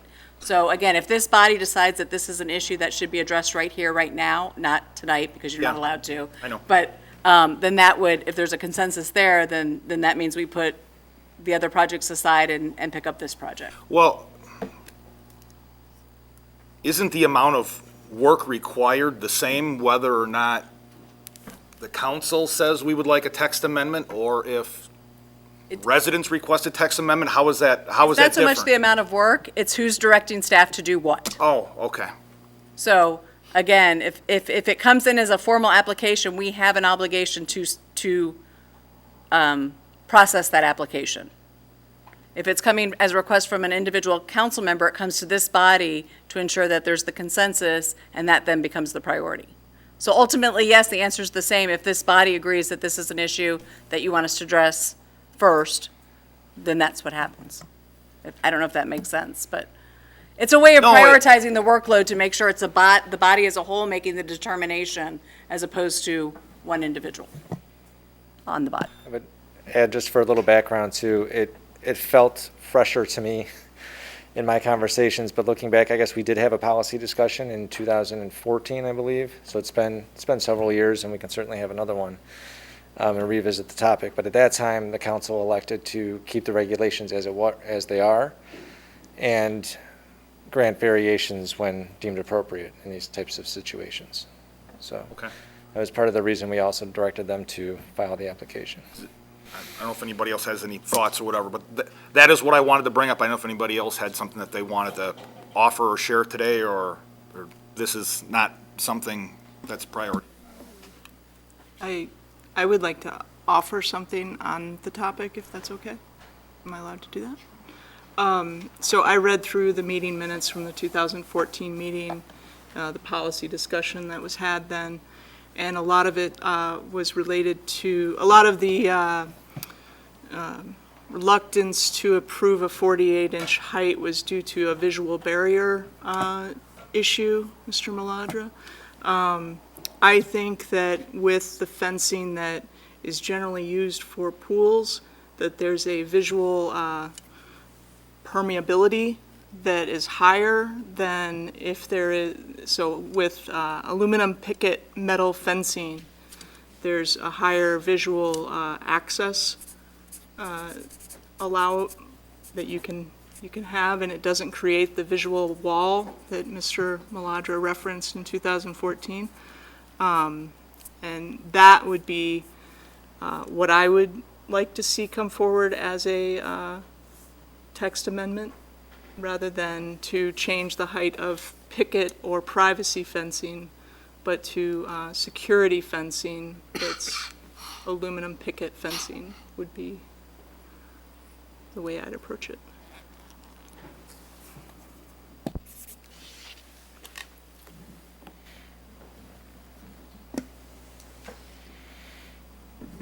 David, how often do we, would you say in a year we get these requests for variation? Gut feel. I would say we probably see this on average maybe once a year. I can go through and get real numbers for you over the past several years. No, thanks. Since this isn't an agenda item, I thought maybe the appropriate way to handle this would be to bring it back for discussion at its committee of the whole. I don't know if it needs to be discussed at the committee of the whole, if you're comfortable with the direction that Mr. Group provided with regard to, I wanted to see if there was any other thoughts that were there, and I think that I've probably Well, heard what those thoughts are, so that's, I think the point that you made also was the fact that Geneva residence, this 42 inches is an unusual size that adds additional cost when anybody's doing fencing, right? Is that what you'd said previously? that's true. Okay, I mean, I think that should be taken into consideration as well. And, I don't know if we're going to be able to resolve this here tonight. I'm just saying I think it's an important enough issue to the residents of Geneva that it should come back to the committee of the whole and add it as an agenda item, and we have discussion at some point in time when staff feels it would be appropriate. it would not circumvent, of course, the immediacy of our residents who are going to be filing, allegedly, the review and the request for appeal. I think their goal is that if there's direction from the council to hold a discussion and direct a public hearing on the matter, that they would not apply. That they would not. Right, that we would have the direction from the council. We do have a previous presentation we made to the council that we could certainly update, so I think we could do it in I say this today, we don't know what comes in tomorrow, but I think we could turn it around relatively quickly.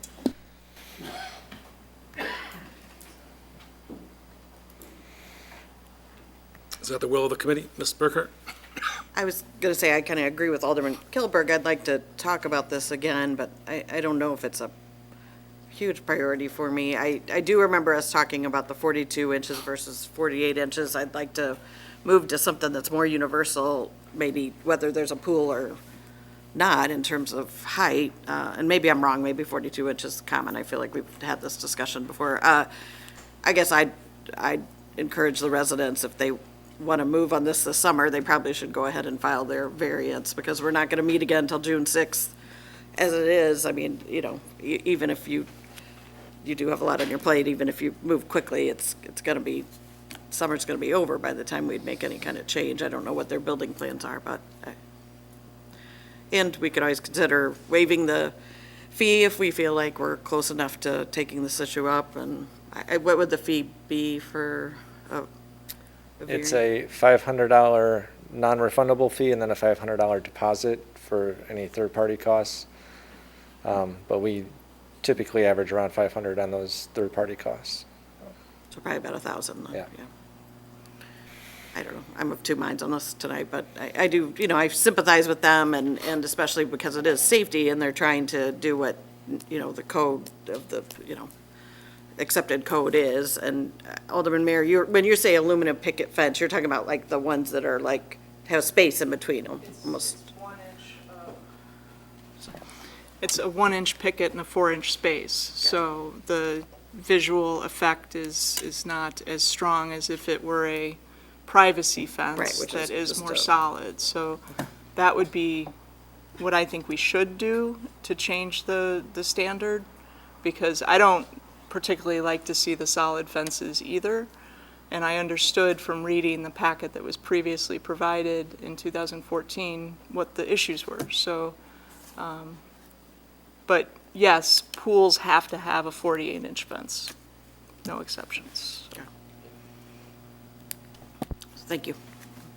I don't think I added any clarity at all, but.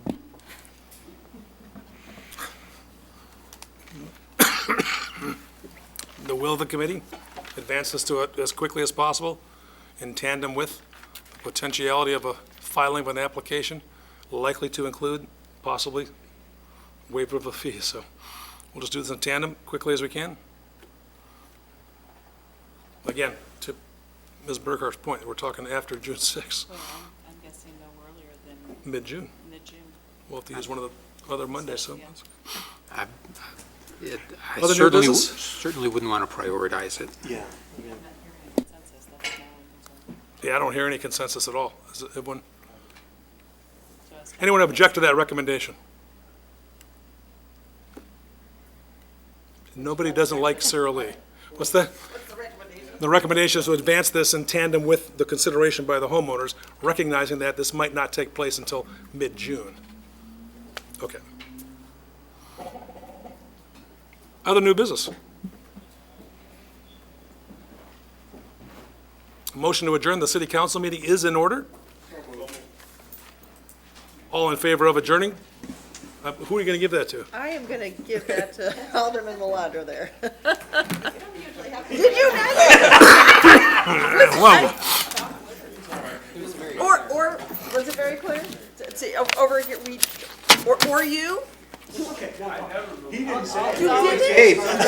Alderman Caven gets the motion. All in favor of adjourning, please say aye. Aye. We're adjourned, folks. 1 minute to transition to the committee of the whole. Good evening, everybody. Welcome to the Committee of the Whole on Monday, May 16th, 2022. Let the record show that everyone's in attendance except Alderman Kasserag. Item number 2, recommend suspending the rules to permit Councilmember Mayor to chair this meeting and vote on all action items on the agenda. So moved. Bruno with the, and Caven with the second. All in favor? Voice vote is sufficient? Aye. Thank you. Item number, do I have to do any opposed? Any opposed? Nobody opposed. Next item of business is to approve the Committee of the Whole minutes from May 2nd, 2022. I have a motion? Second? Second by Marks. All in favor? Aye. Thank you. Opposed? No. Unanimous. All right, the items of business tonight, item number A, letter A, consider draft resolution authorizing the execution of an engineering agreement with Deutschler Engineering for sanitary sewer river crossing design engineering at a not-to-exceed price of $900,000. Stephanie, do you need a motion first? Second. Caven with the motion. Thank Bruno you. with the second. So Deutschler Engineering studied the river crossing using flow meter data and modeling over the course of the past several years.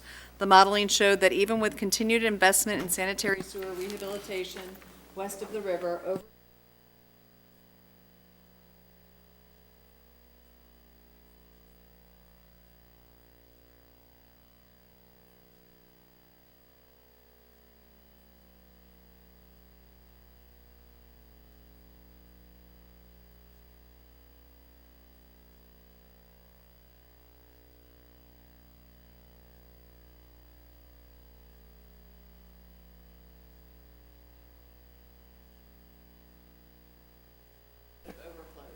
to provide the system reliability and ease maintenance activities.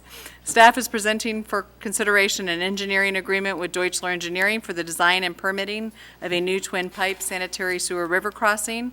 Staff has been pleased with the work provided by Deutschler Engineering and has negotiated a contract for the design and permitting of the new twin pipe crossing and screening building. With us this evening, we have Superintendent Van Gescam, and we also have John Frerick from Deutschler to answer any questions you might have. Anyone on the dais have a question? Alderman Bruno. I guess this would either be for Deutschler or staff.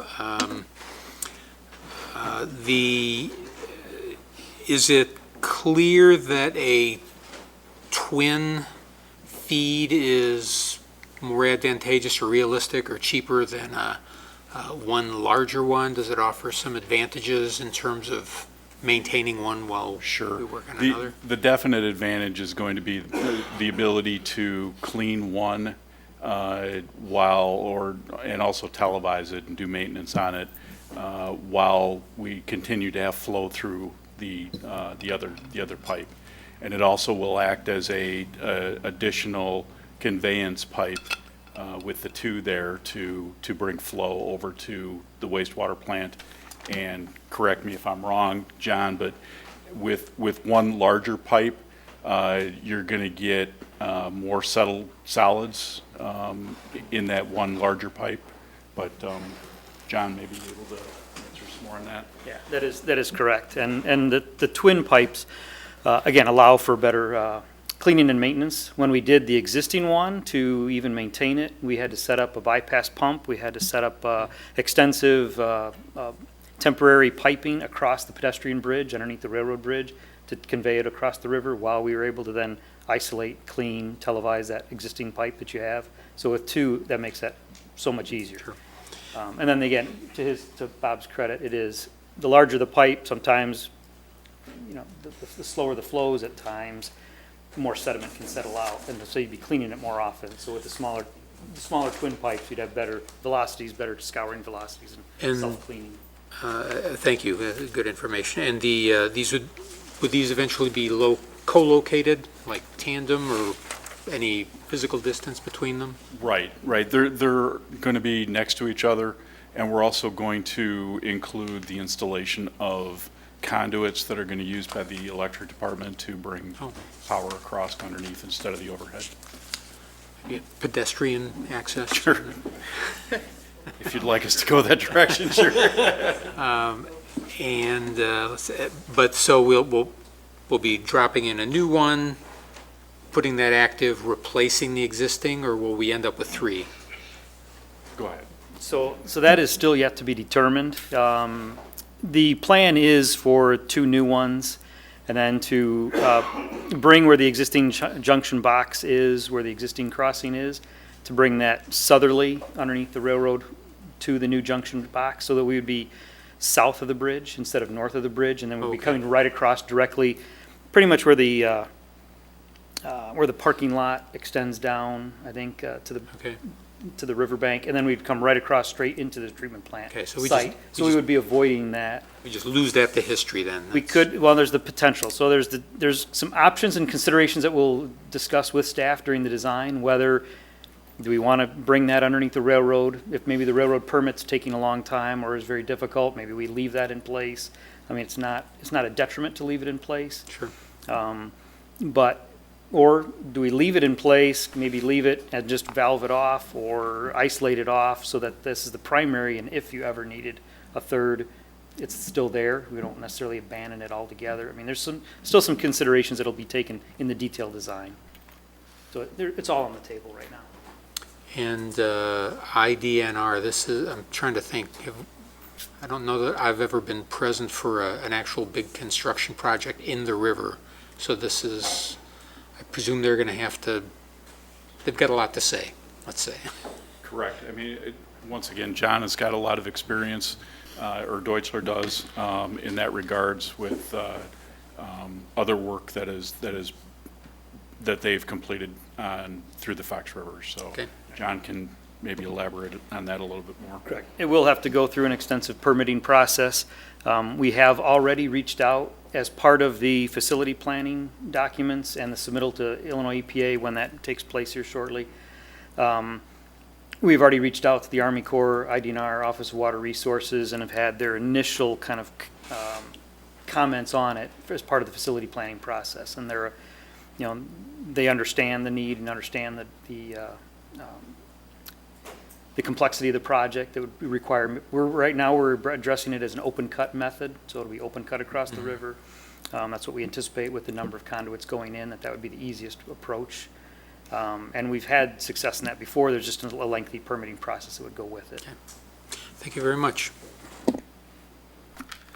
Alderman Kilberg?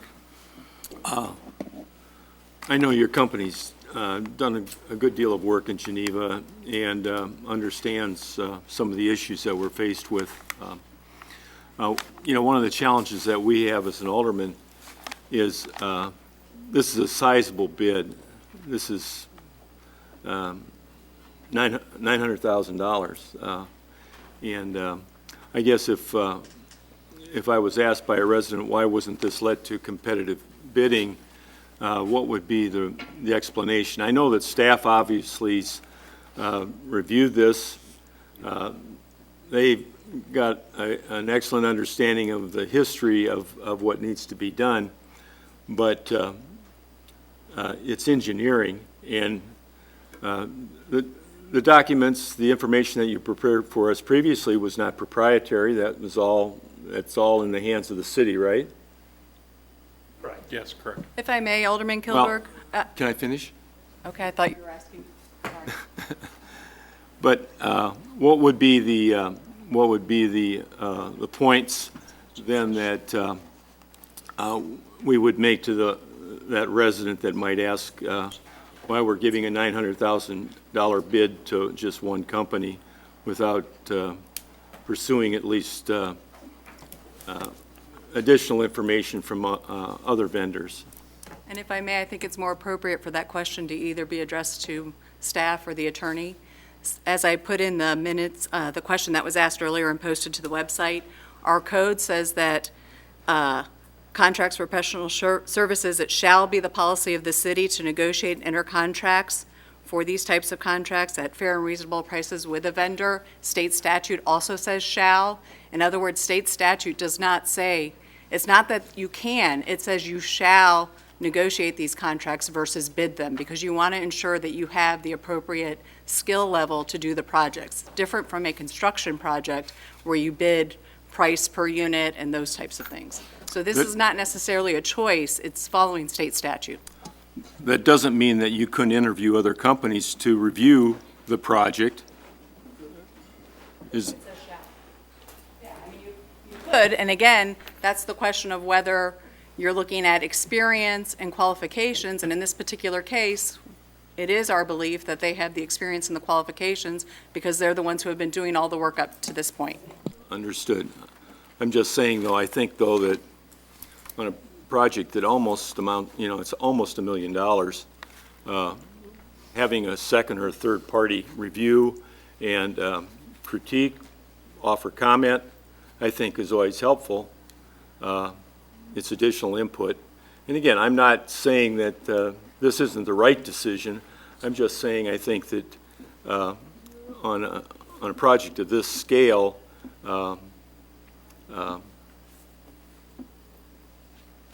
the more information that you have, I think, the more helpful it would be. That's, again, I understand what you're saying.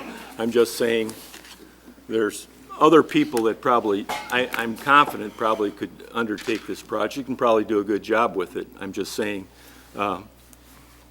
maybe in the future, or was consideration given to possibly doing that? Director. Regarding soliciting other proposals, when staff has been evaluating this project, and this project is the natural outgrowth of the previous study that they completed in the Fargo Basin, which was presented and completed last year. There is incredible internal value about as long as staff feels that they're receiving a valued product, as long as the city council feels that they're receiving a valued product. When you contemplate having to switch engineering firms in the middle of a project as a natural outgrowth, you open up Pandora's box to any number of issues that can come out of that. The second engineering firm that you're bringing forth, for example, could point back to faulty data collection. And they may turn around and say, well, now we have to go back and re-verify the previous data sets that have been collected by the city and adopted and used by the city for the last 4 years. So you have that additional added and burdened cost right off from the get-go. Deutscher Engineering has been a proven value and a proven asset to the city. I think the city's experience over the last 2 years with incredibly excessive rains has been, especially to certain segments of the community, has been invaluable and has improved the overall quality of life to the city. Deutscher Engineering has done extensive work up and down the Fox River. They're well known inside the Fox River. They're well known to the Army Corps of Engineers. At this point in time, my recommendation when we set forth in this project was to continue on with Deutscher Engineering as long as we could come up with a valued project. as long as we can come up with a scope that we felt was in line with previous projects, as well as their rates are in pace and compatible with previous projects, as well as what we're seeing up and down the Fox River and as well as in some of our other projects. So it was my recommendation that we continue forward and solicited a proposal from Deutscher Engineering and then negotiated with them over several months to come about and bring forth a project that we as staff feel is going to fit the needs for the future of the community and to address some of the sewer overflows that are currently experienced on the west side of the communities. Good. That's what I wanted to hear. And I think for the benefit of the public, I think it's good that they hear that explanation. And that's why I asked the question, why I challenged you to give an explanation and the rationale why a bid was not let. Because if we sat here and in a matter of less than a minute, you had 9 votes, yes, I think there would be questions in the public as to whether or not we've given this enough time and enough scrutiny. And obviously, staff has, and I appreciate that. Thank you. My pleasure. Does anyone else from the dais have additional questions? I do have an additional question. I'd like to ask about the screening buildings. Is it 2 buildings, or is it on one side of the river that we need a building for the pipes to come up, I assume, and go back down? The screening building is going to be right at the entry to the wastewater plant itself. So when we bring the dual pipes in, currently we only have one area of screening, which takes in, protects the pumps, the raw pumps, when they pump up the initial feed into the wastewater plant and starts the process at the wastewater plant. Currently, there's only one screening there, so there's absolutely no redundancy. So when we bring in the new feed over to the plant, we're going to need an area for that to come into. So that's the purpose of the screening building. Okay, and is that the current building will be replaced then by this new building, or No, it will be in it'll a different completely location? Right, it'll be a completely standalone building. At least right now, that's what we're thinking. After that screening building is when the flows will come together at From the the plant. 2 pipes? Right. Okay, and the pond? Sorry to bring up the pond, but the Currently, pond. we're hoping that the pond stays. That's our goal in part of this, but understandably that, some things may have to be sacrificed, but we're going to do our best to try and keep the pond. It has special meaning for that plant itself, so. Okay, thank you. Is this a voice vote, or? Okay, is there anyone else that would like to comment? Sensing none, seeing none. Voice vote is sufficient. All in favor, say aye. Aye.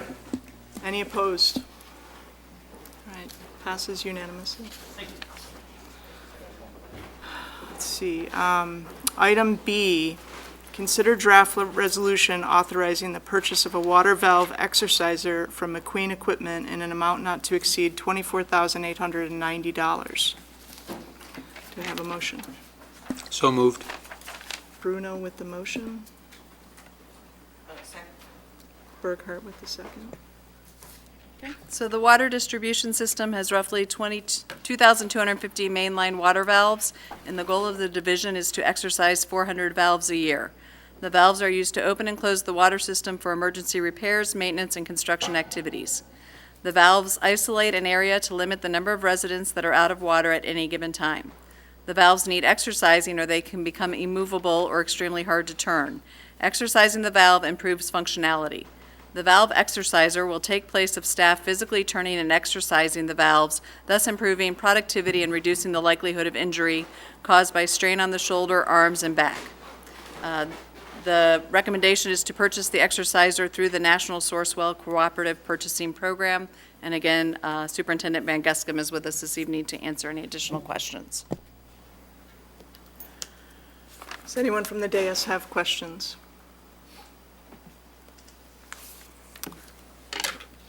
Is this a portable device? It comes on a trailer, and so it'll be towed behind one of our utility vehicles. Okay, thank you. Anyone else? Seeing none, sensing none. All in favor? All in favor, say aye. Any opposed?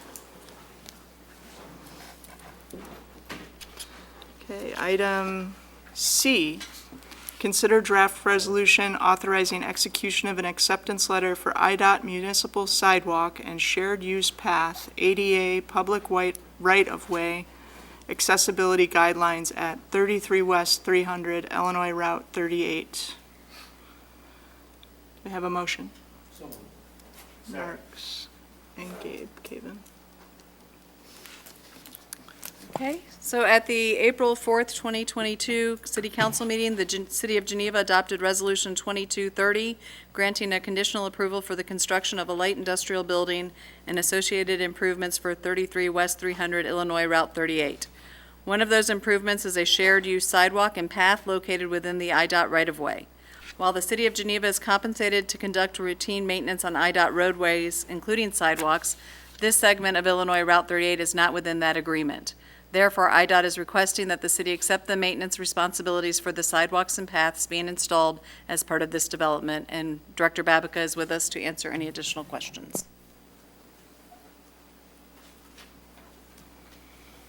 Does anyone from the dais have a question?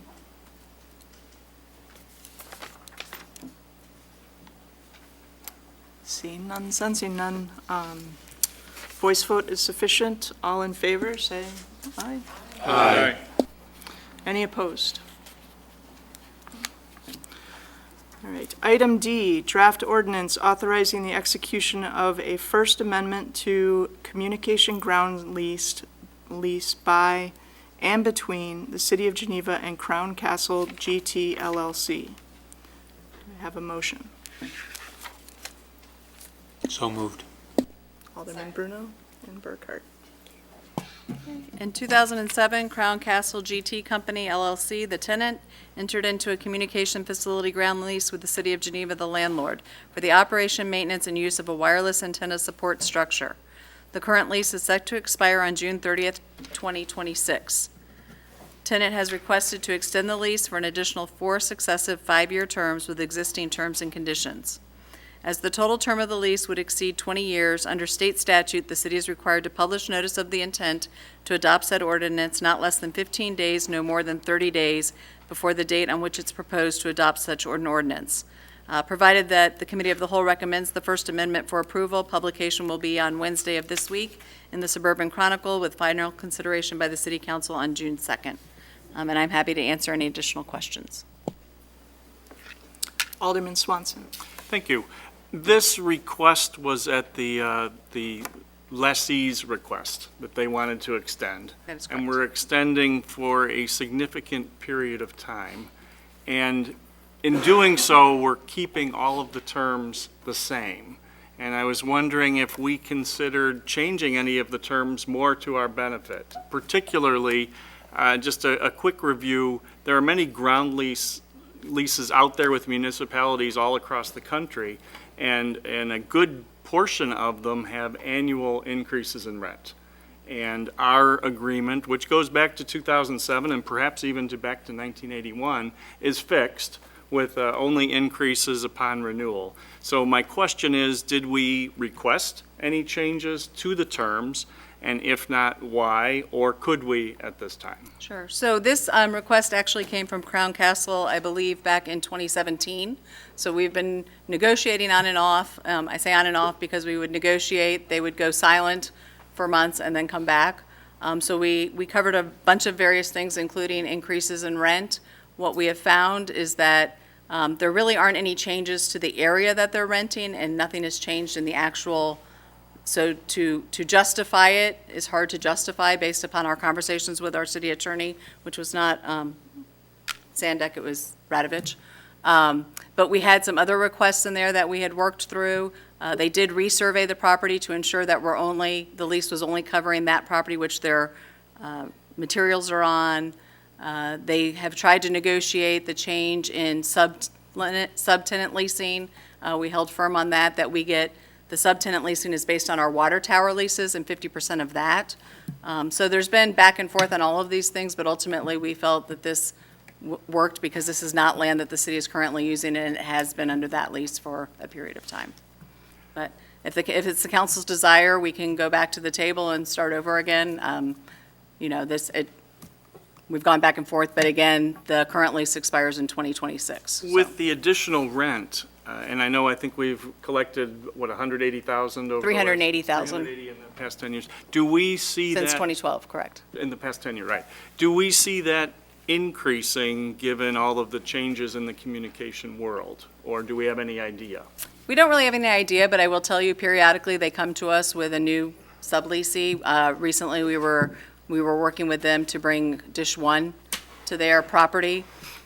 Again, they were asking for less than what the agreement called for, and we said, unless you're paying what the agreement calls for, we're not even entertaining that. But I think the market is changing, and maybe Bob can address, but we get, Sprint just closed one of their leases and took all their equipment away. AT&T, we're still negotiating on water tower, and these are different than the ground leases, but it's kind of all in flux, so it's anyone's guess is my guess.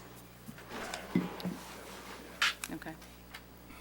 I get my aversion there is we're committing for the next 20 years in a marketplace that is significantly changing, yet we're keeping the base rent constant with very little change, where we have an opportunity to do so, which was at the request of the lessee. So my recommendation, and I don't know if a motion is required here, but I would recommend that we ask for an annual increase in the amount of rent that we're charging. It's been fixed for 15 years, and 3% every 5 years upon renewal, and given the marketplace, I think whether or not we're changing the amount of land we're leasing is irrelevant to me. Our costs are not constant, and the city's budget is continually changing, and rents do change with the market conditions. So I would recommend that we ask for an annual increase.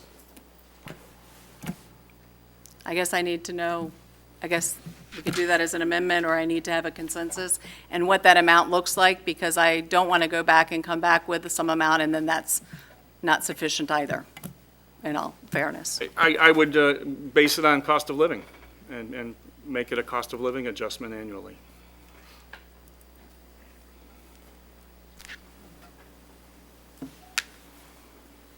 We're workshopping this, so, I mean, if that's the consensus?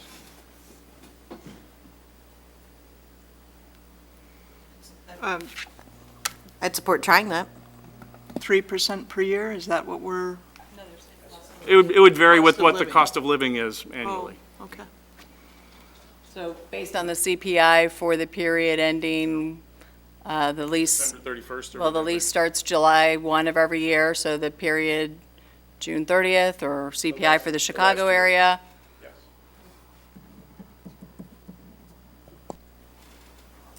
Again, I I don't hear see two voices, consensus. and that's it. I don't see a consensus. So as is, the current expiration date is June 30th of 2026.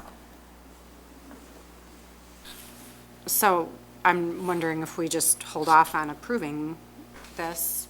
I think that's what Alderman Swanson is requesting, is that we hold off on this and ask us to go back to the table to negotiate with Crown Castle for an Sure. annual increase based on the CPI as of, let's say, January 30th of the year, of the expiring year, Sure. Yeah, which obviously would not take effect until July 1st of 2026.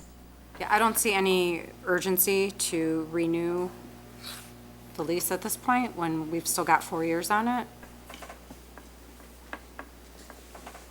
Is Alderman Bruno? Incorporating cost growth seems reasonable.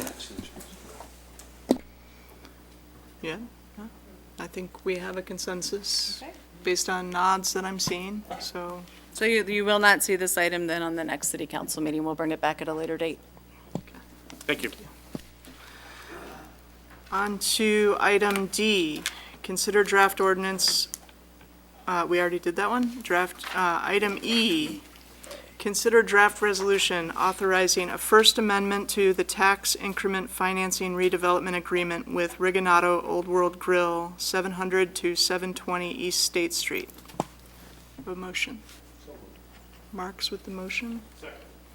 Second by Swanson. Okay, so on November 1st, 2021, the City Council approved a redevelopment agreement authorizing the use of TIF funds to reimburse Rigonato Old World Grill with the demolition of a one-story retail store and parking lot restoration. This work is complete with the exception of landscape improvements. Landscaping was not included in the owner's original TIF request, so an amendment to address the omission is presented. In keeping with the terms of the RDA, the amendment proposes an increase in the grant awarded from $23,300 or 50% of the cost of the project to $26,462 or 50% of the project with landscaping. The amendment also addresses the owner's request to remove a reimbursement prerequisite specific to the contractor's waiver. The owner is unable to obtain such a waiver and provided a sworn statement verifying the portions of the work completed by such contractor. Per our recommendation in October, we highlighted that the owner has invested a significant sum into the property beginning in 2008 and continues today. The project meets several goals and objectives of the East State Street TIF 2 redevelopment plan, and the project is recommended for approval. Kathleen Timoshenko is present, and I think that's it. So if you have any questions, Director Timoshenko is happy to answer them for you. Anyone from the dais?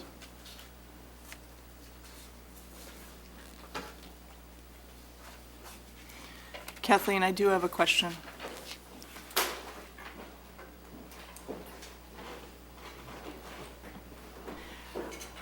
Why can't they provide a waiver? I did ask them to be present here tonight to speak to that and their request. I thought that they were going to be as of 2 o'clock today. I don't know, maybe they had something happen that they couldn't come, but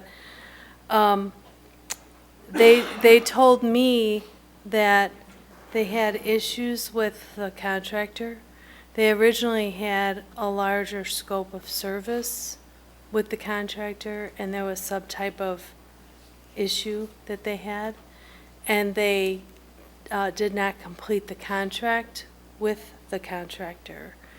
Their affidavit that they submitted said that the contract's been terminated, but they did not provide a waiver. So they actually had submitted for reimbursement, and their reimbursement was missing a couple of things, and I did point that out. And one of them was the waiver. And then they also submitted for reimbursement prematurely because the job was not completed and the city had not closed out the permit. And the reason that the city did not do that is because the landscaping was not completed. So when I advised them of that, then they, asked for additional funds to complete the landscaping. So they said that they cannot go back to the contractor to get the lien. The agreement stipulates that the lien waiver is part of the reimbursement procedures. So we would not be able to pay on that, but for you changing that section.